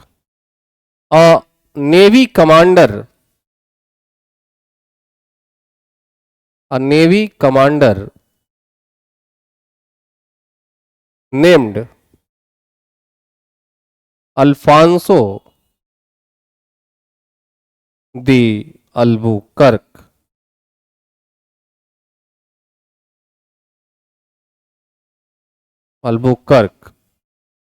came India with Vasco da Gama. ठीक है, और आया तो यहीं पर सेटल्ड हो गया, यहीं पे सेटल हो गया, यहीं पे मरा भी। ठीक है, तो उसके रहते अंडर ही सुपर, हम यहां हम ये सुपरविजन नहीं लिखेंगे, यहां पे हम लिखते हैं अंडर हिज प्रेजेंस, है ना। इसके रहते पहला पन, और इसके सुपरविजन में बना, अंडर हिज सुपरविजन।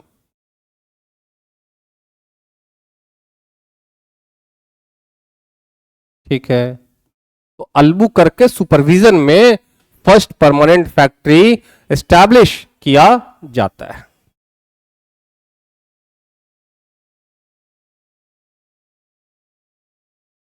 बढ़ा जाए आगे।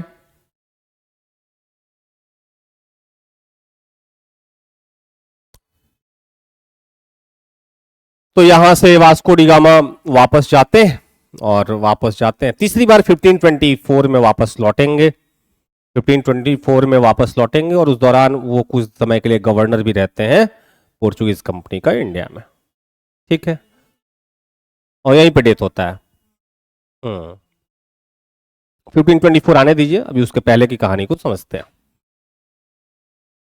अब मैनुअल फर्स्ट देख रहा है भाई साहब, सारे व्यापारी तो मुनाफा कमा रहे हैं, इसमें स्टेट को क्या प्रॉफिट है ना, स्टेट को तो कोई प्रॉफिट है नहीं। तो इसने बोला कि हम अब ट्रेड कंट्रोल करेंगे, और उसने प्राइवेट मर्चेंट्स के आने पर रोक लगा दिया। ठीक है, 1505 में अपने सबसे काबिल और सबसे वफादार ऑफिसर को बुलाया। वो एक उस समय एक पोर्चुगल के एक प्रोविंस के गवर्नर हुआ करते थे, नाम है उनका Francisco de Almeida.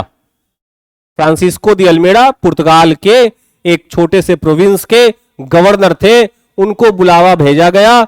Manual first ने बुलाया और बोला कि देखो जी, अभी इंडिया से, ईस्ट इंडीज से जो ट्रेड है उस पर कंट्रोल स्टेट करेगा, और हम एक कंपनी एस्टैब्लिश करेंगे, उस कंपनी की तरफ से हम तुम्हें गवर्नर बनाना चाहते हैं ईस्ट इंडीज का, इंडिया का नहीं, ईस्ट इंडीज का हम तुम्हें गवर्नर बनाना चाहते हैं।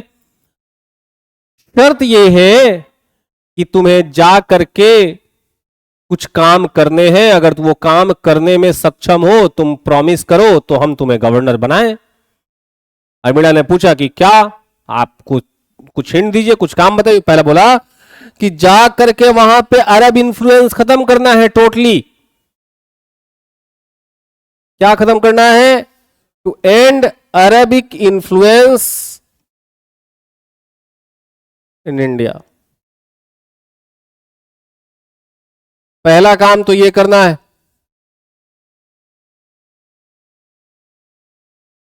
दूसरा काम करना है कि इंडियन ओशन में जितने भी एंट्री और एग्जिट पॉइंट है उन सब पे कंट्रोल करना है। To take control of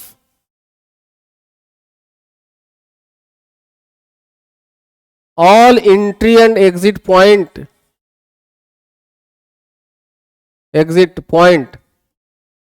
in Indian ocean.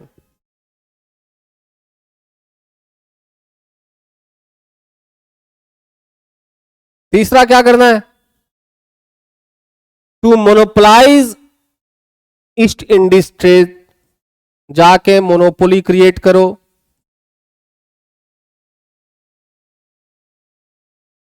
East Indies trade.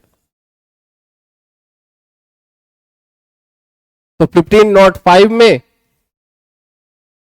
King of Portugal Manuel first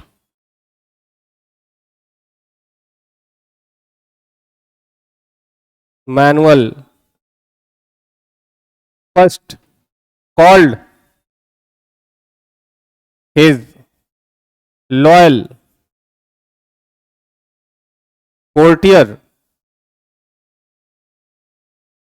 है ना, फ्रांसिस्को दी अल्मीडा। फ्रांसिस्को, एक बार स्पेलिंग देख लेना, de Almeida,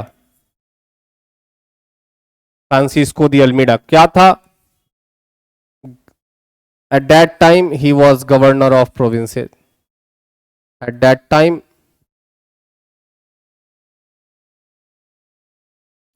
he was governor of a province।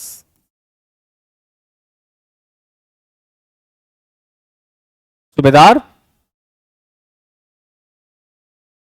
वो जैसे आज के चीफ मिनिस्टर मान लो, ठीक है। अपॉइंटेड क्या करेगा? मैनुअल फर्स्ट क्या करेगा? Manuel first appointed him, Manuel first appointed him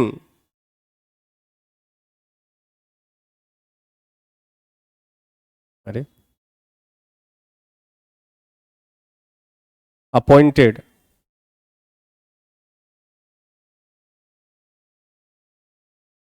him governor of East Indies. हम इंडिया ही लिखते हैं, चलो। Governor of Portuguese in India, governor of Portugal in India.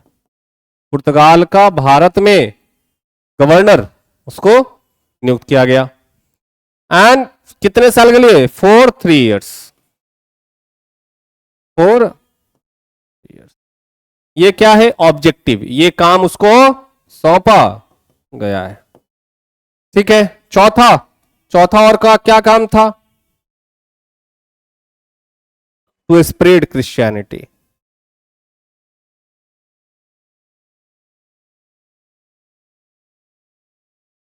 तो 4 ऑब्जेक्टिव इसने तय किया। और गिव हिम पावर, क्या किया गया? ऑलरेडी इसको क्या दिया गया है? मैनुअल फर्स्ट ने इनको क्या दिया? Give him power, give him authority. Authority किस चीज की अथॉरिटी? टू स्टार्ट वॉर और ट्रीटी, युद्ध करने की या ट्रीटी करने की अथॉरिटी इसको दे दी गई पोर्चुगल के तरफ से, कि जहां भी पोर्चुगीज इंटरेस्ट होगा वहां पर आप वॉर कर सकते हो, ट्रीटी कर सकते हो पोर्चुगल के तरफ से। एंड उनको और क्या दिया गया? Supported by sufficient military, supported by sufficient military and backup. सिर्फ मिलिट्री ही नहीं मिला, यदि मिलिट्री कम पड़ती है तो बैकअप भी दिया गया, supported by sufficient military and backup. सिर्फ मिलिट्री एक नहीं दी गई, बल्कि बोला गया कि यदि मिलिट्री कम पड़ती है तो हम आपको बैकअप भी प्रोवाइड करेंगे। तो इस तरह से फ्रांसिस्को दी अल्मीडा भारत के पहले गवर्नर बन के भारत आते हैं, ठीक है। और इनके रहते दौरान क्या होगा देख लेते हैं हम।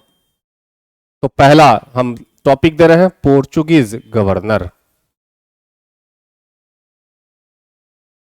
Portuguese governor in India,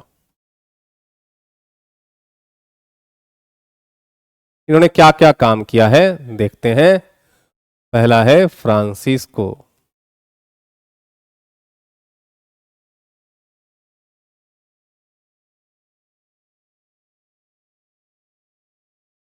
Francisco de Almeida.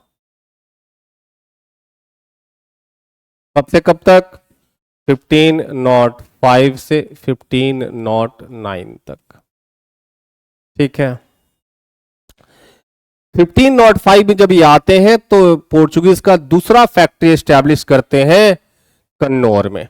ठीक है, एस्टैब्लिश्ड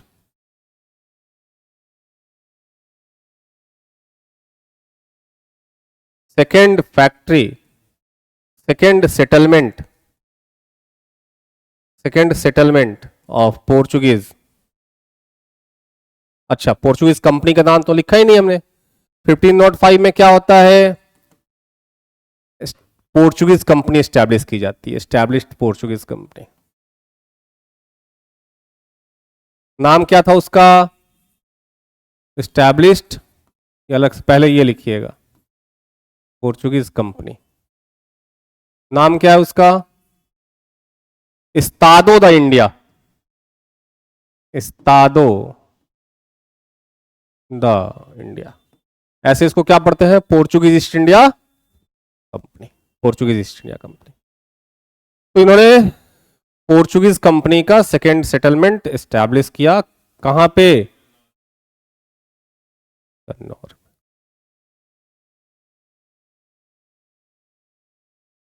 केरल, केरल। हाँ, अभी सब मलाबार कोस्ट पे ही हो रहा है। ठीक है, 1506 में इन्होंने सिलोन डिस्कवर किया, डिस्कवर सिलोन। और सिर्फ सिलोन डिस्कवर नहीं किया, वहां पे सिलोन के लोगों से इन्होंने वॉर भी लड़ी, लड़ाई भी लड़ी है। ठीक है, इनके साथ इनका बेटा है Almeida was with his son, Almeida was with his son लोरेंको de Almeida, with his son लोरेंको de Almeida. लोरेंको de Almeida के साथ ये क्या करते हैं? आते हैं साथ में।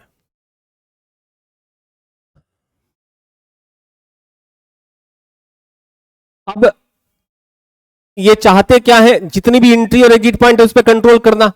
तो आपको 2-3 एंट्री एग्जिट पॉइंट आपको याद होगा। पहली एंट्री पॉइंट होती थी फारस की खाड़ी से,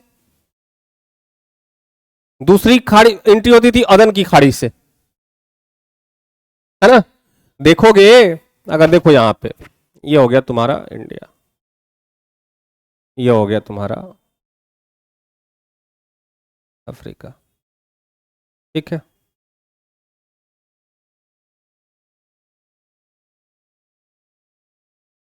तो यहां पे अदन की खाड़ी है और यहां पे फारस की खाड़ी है। यहां पे क्या है?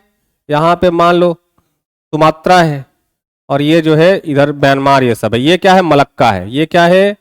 मलक्का है। ठीक है, यहां पे तुम्हारा अंडमान निकोबार हो गया। तो एंट्री एग्जिट पॉइंट ही है ना, एक फारस की खाड़ी, एक अदन की खाड़ी, एक मलक्का। इधर से जो भी ट्रेड होता है वो मलक्का से होते हुए होता है।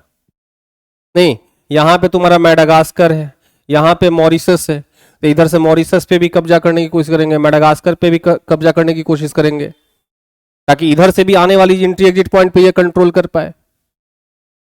आ रही बात समझ में? तो पहले ये अदन पे कंट्रोल करने की कोशिश करते हैं, लेकिन अदन में एक बहुत मजबूत लीडर है, मजबूत राजवंश है, मिस्र का रूलर बहुत मजबूत है।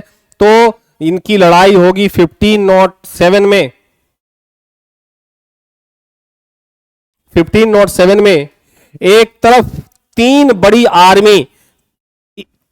आर्मी गुजरात, मिस्र और तुर्की।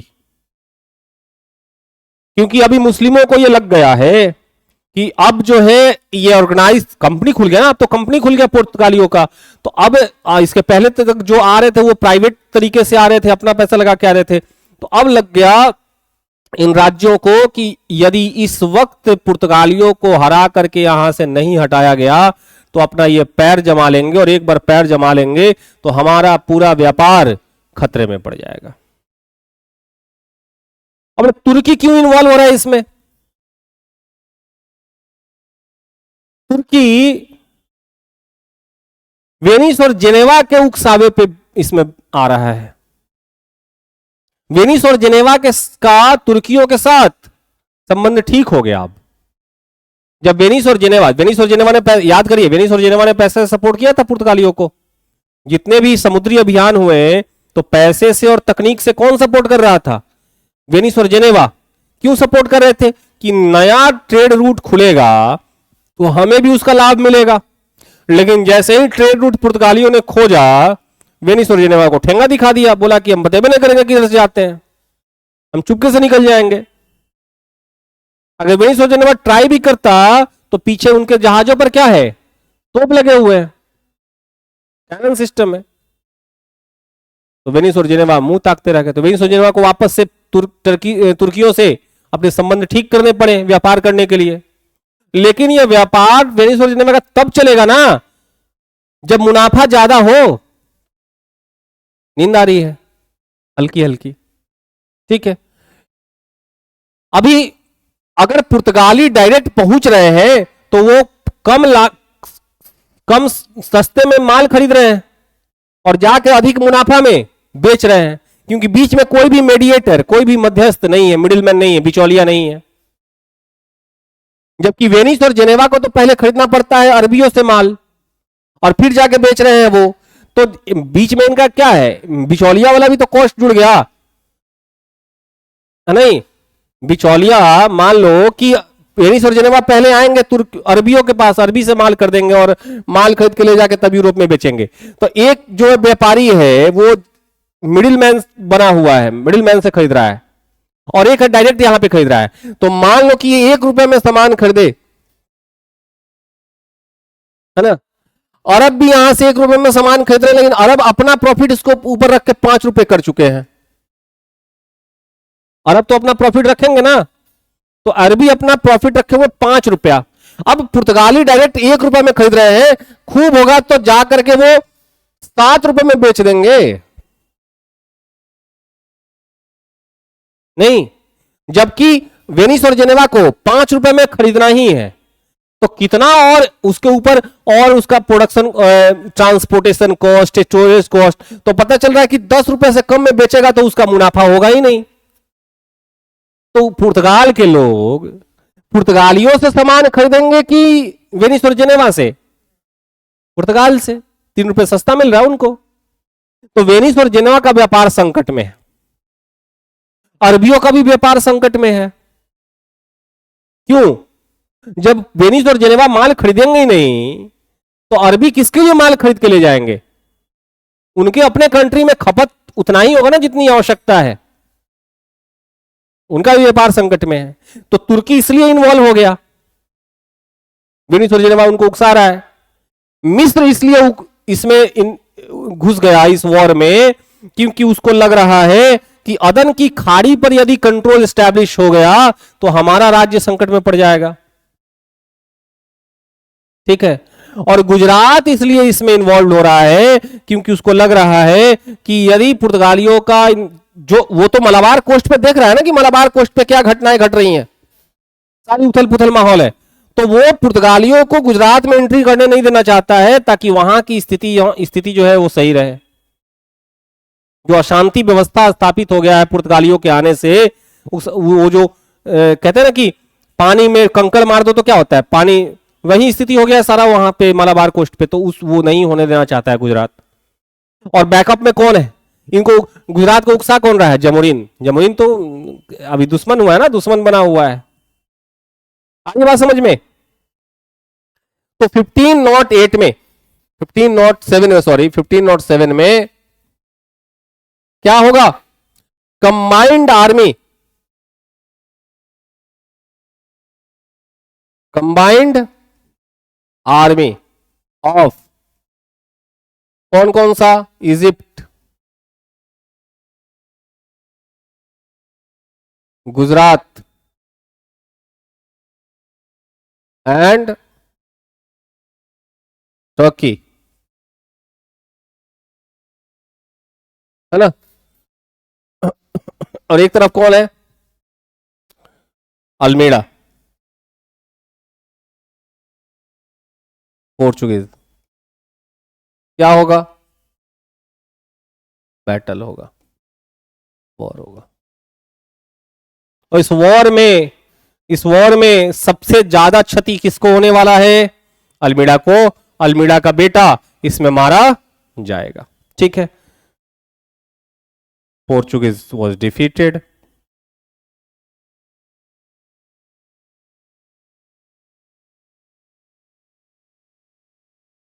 Almeida's son was killed. Lorenco was killed.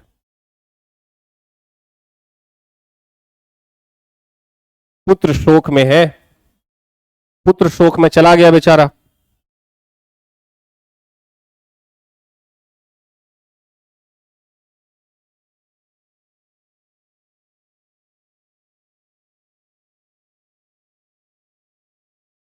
ठीक है,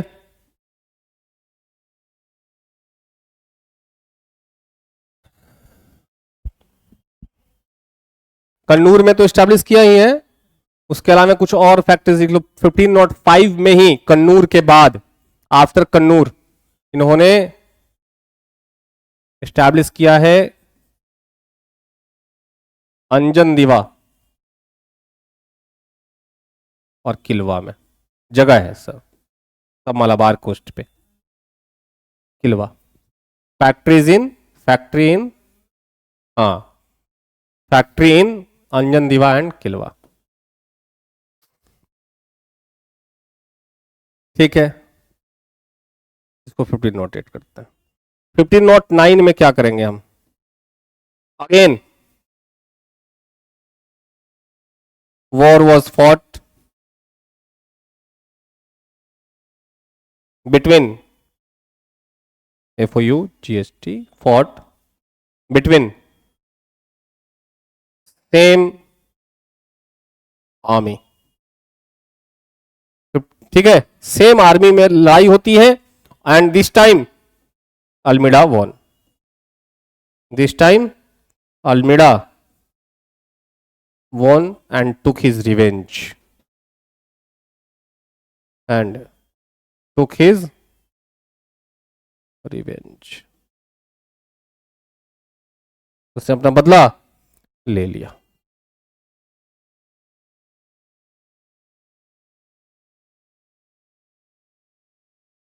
क्लियर है? 1509 में ये वापस जा रहे थे अपने वापस पोर्चुगल। 3 साल की इनकी अवधि खत्म हो गई थी इनके टर्म की। 1509 में वापस जा रहे थे। वापस जाने के क्रम में केप ऑफ गुड होप के पास पहुंचते हैं और वहीं पे इनके ऊपर पायरेट्स अटैक करते हैं और उस अटैक में वो मारे जाते हैं। तो 1509 में क्या होगा ये नोट डाउन कर लिया तुम लोगों ने? हटो, में हटना पड़ेगा।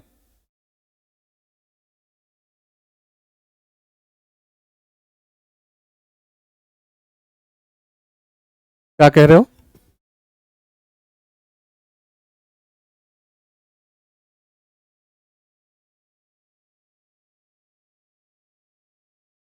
ठीक है, 1509 में ही returned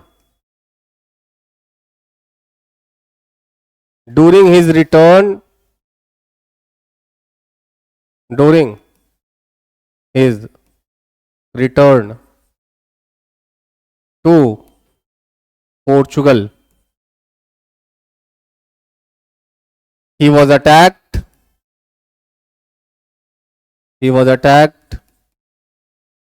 by pirates at Cape of Good Hope। हाँ, तो ये कहानी छूट गया था ना कि भाई जब 1498 में जब ये केप ऑफ स्टॉर्म को पार कर जाते हैं तो केप ऑफ स्टॉर्म का नाम बदल के क्या रख दिया जाता है? केप ऑफ गुड होप रख दिया जाता है। ठीक है, एंड वॉज किल्ड। तो इस तरह से ये मारे जाते हैं।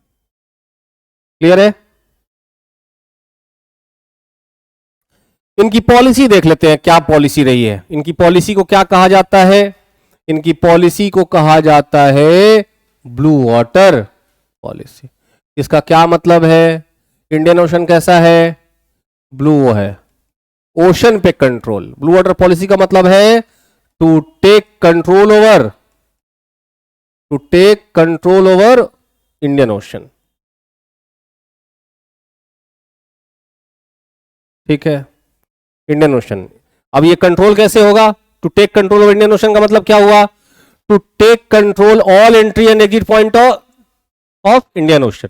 इसका मतलब इंडियन ओशन पे कंट्रोल तभी होगा ना कि एंट्री और एग्जिट पॉइंट पे कंट्रोल कर लो। तो इसका मतलब ये है कि to take control of all entry and exit point of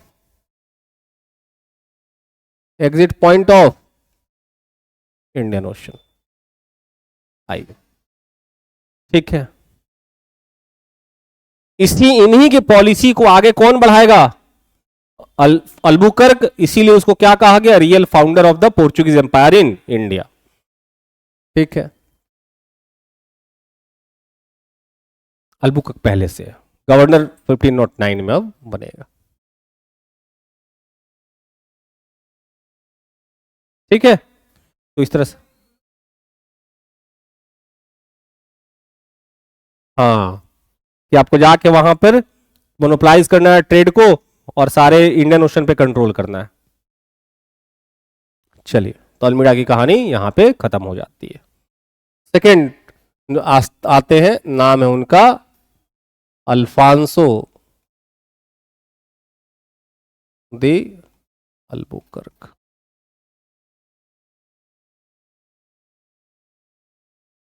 कौन है ये? ये है real founder of Portuguese empire in India.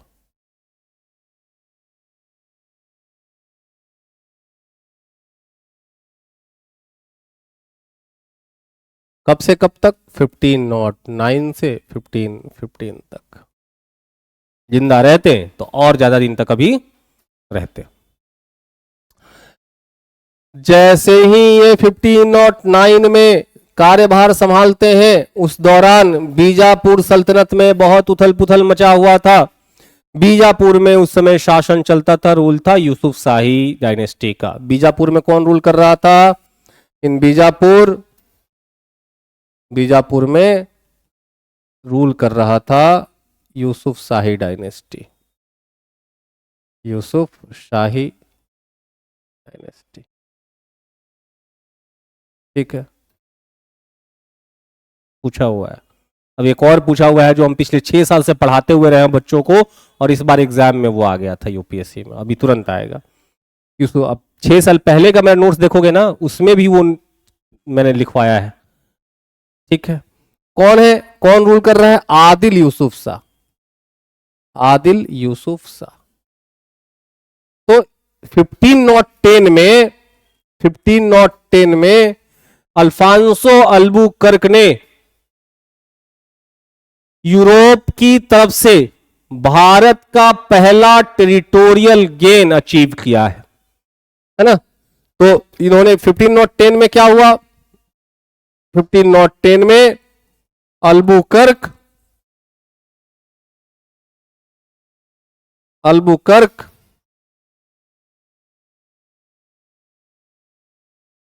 Captured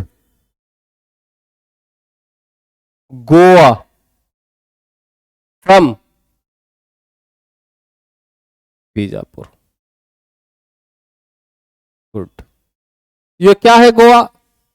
first territory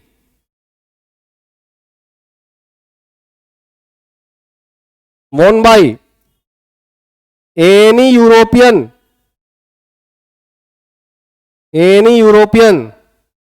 country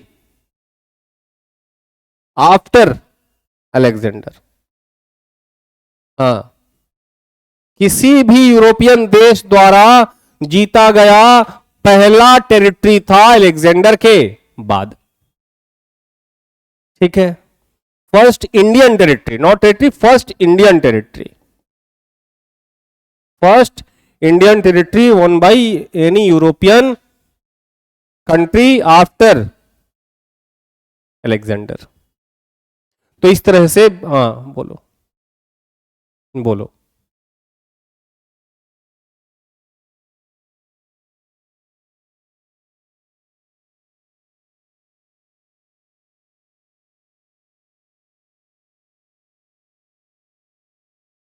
हम्म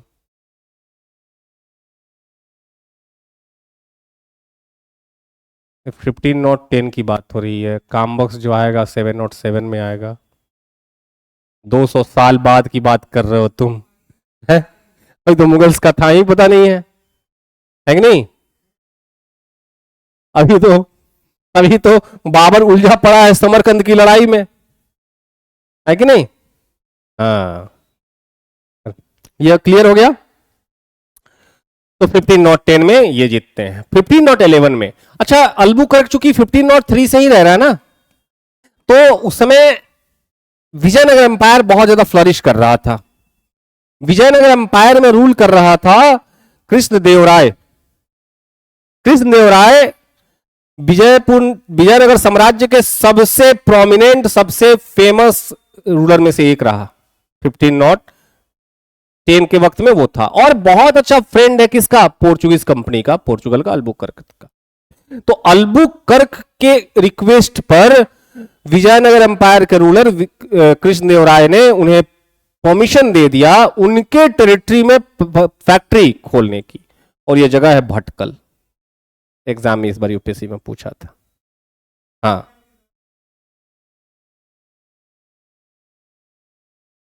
किसने दिया है? किस राजा ने? तो कृष्णदेवराय द्वितीय ने, है ना? तो ये आज से नहीं, मैं 6 साल से पढ़ा रहा हूं, और इस बार जो है ये फ्रूटफुल निकल गया। कहीं जो पढ़ाया हुआ है वो कहीं ना कहीं कभी ना कभी पूछेगा, ठीक है?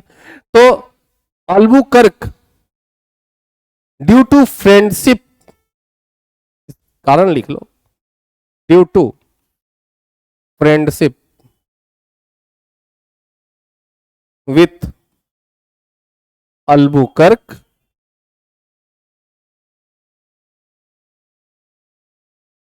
Vijayanagar empire ruler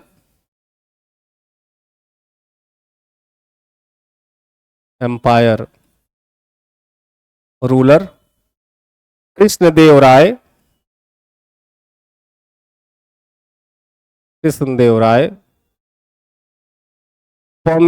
gave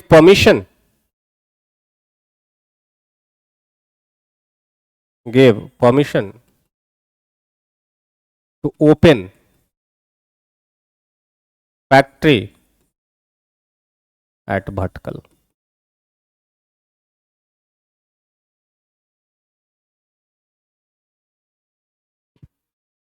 regular देखो, पढ़ने के साथ मैंने क्या बोला? पढ़ोगे दो, हाँ, रिवीजन और रिवीजन, तीन चीज अगर एक,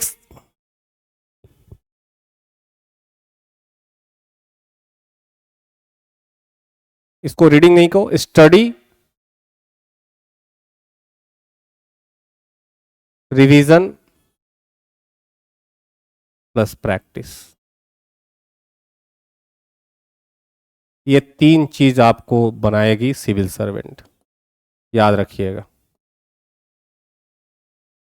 हम क्या करते हैं? सिर्फ ये करते हैं, ये दो भूल जाते हैं,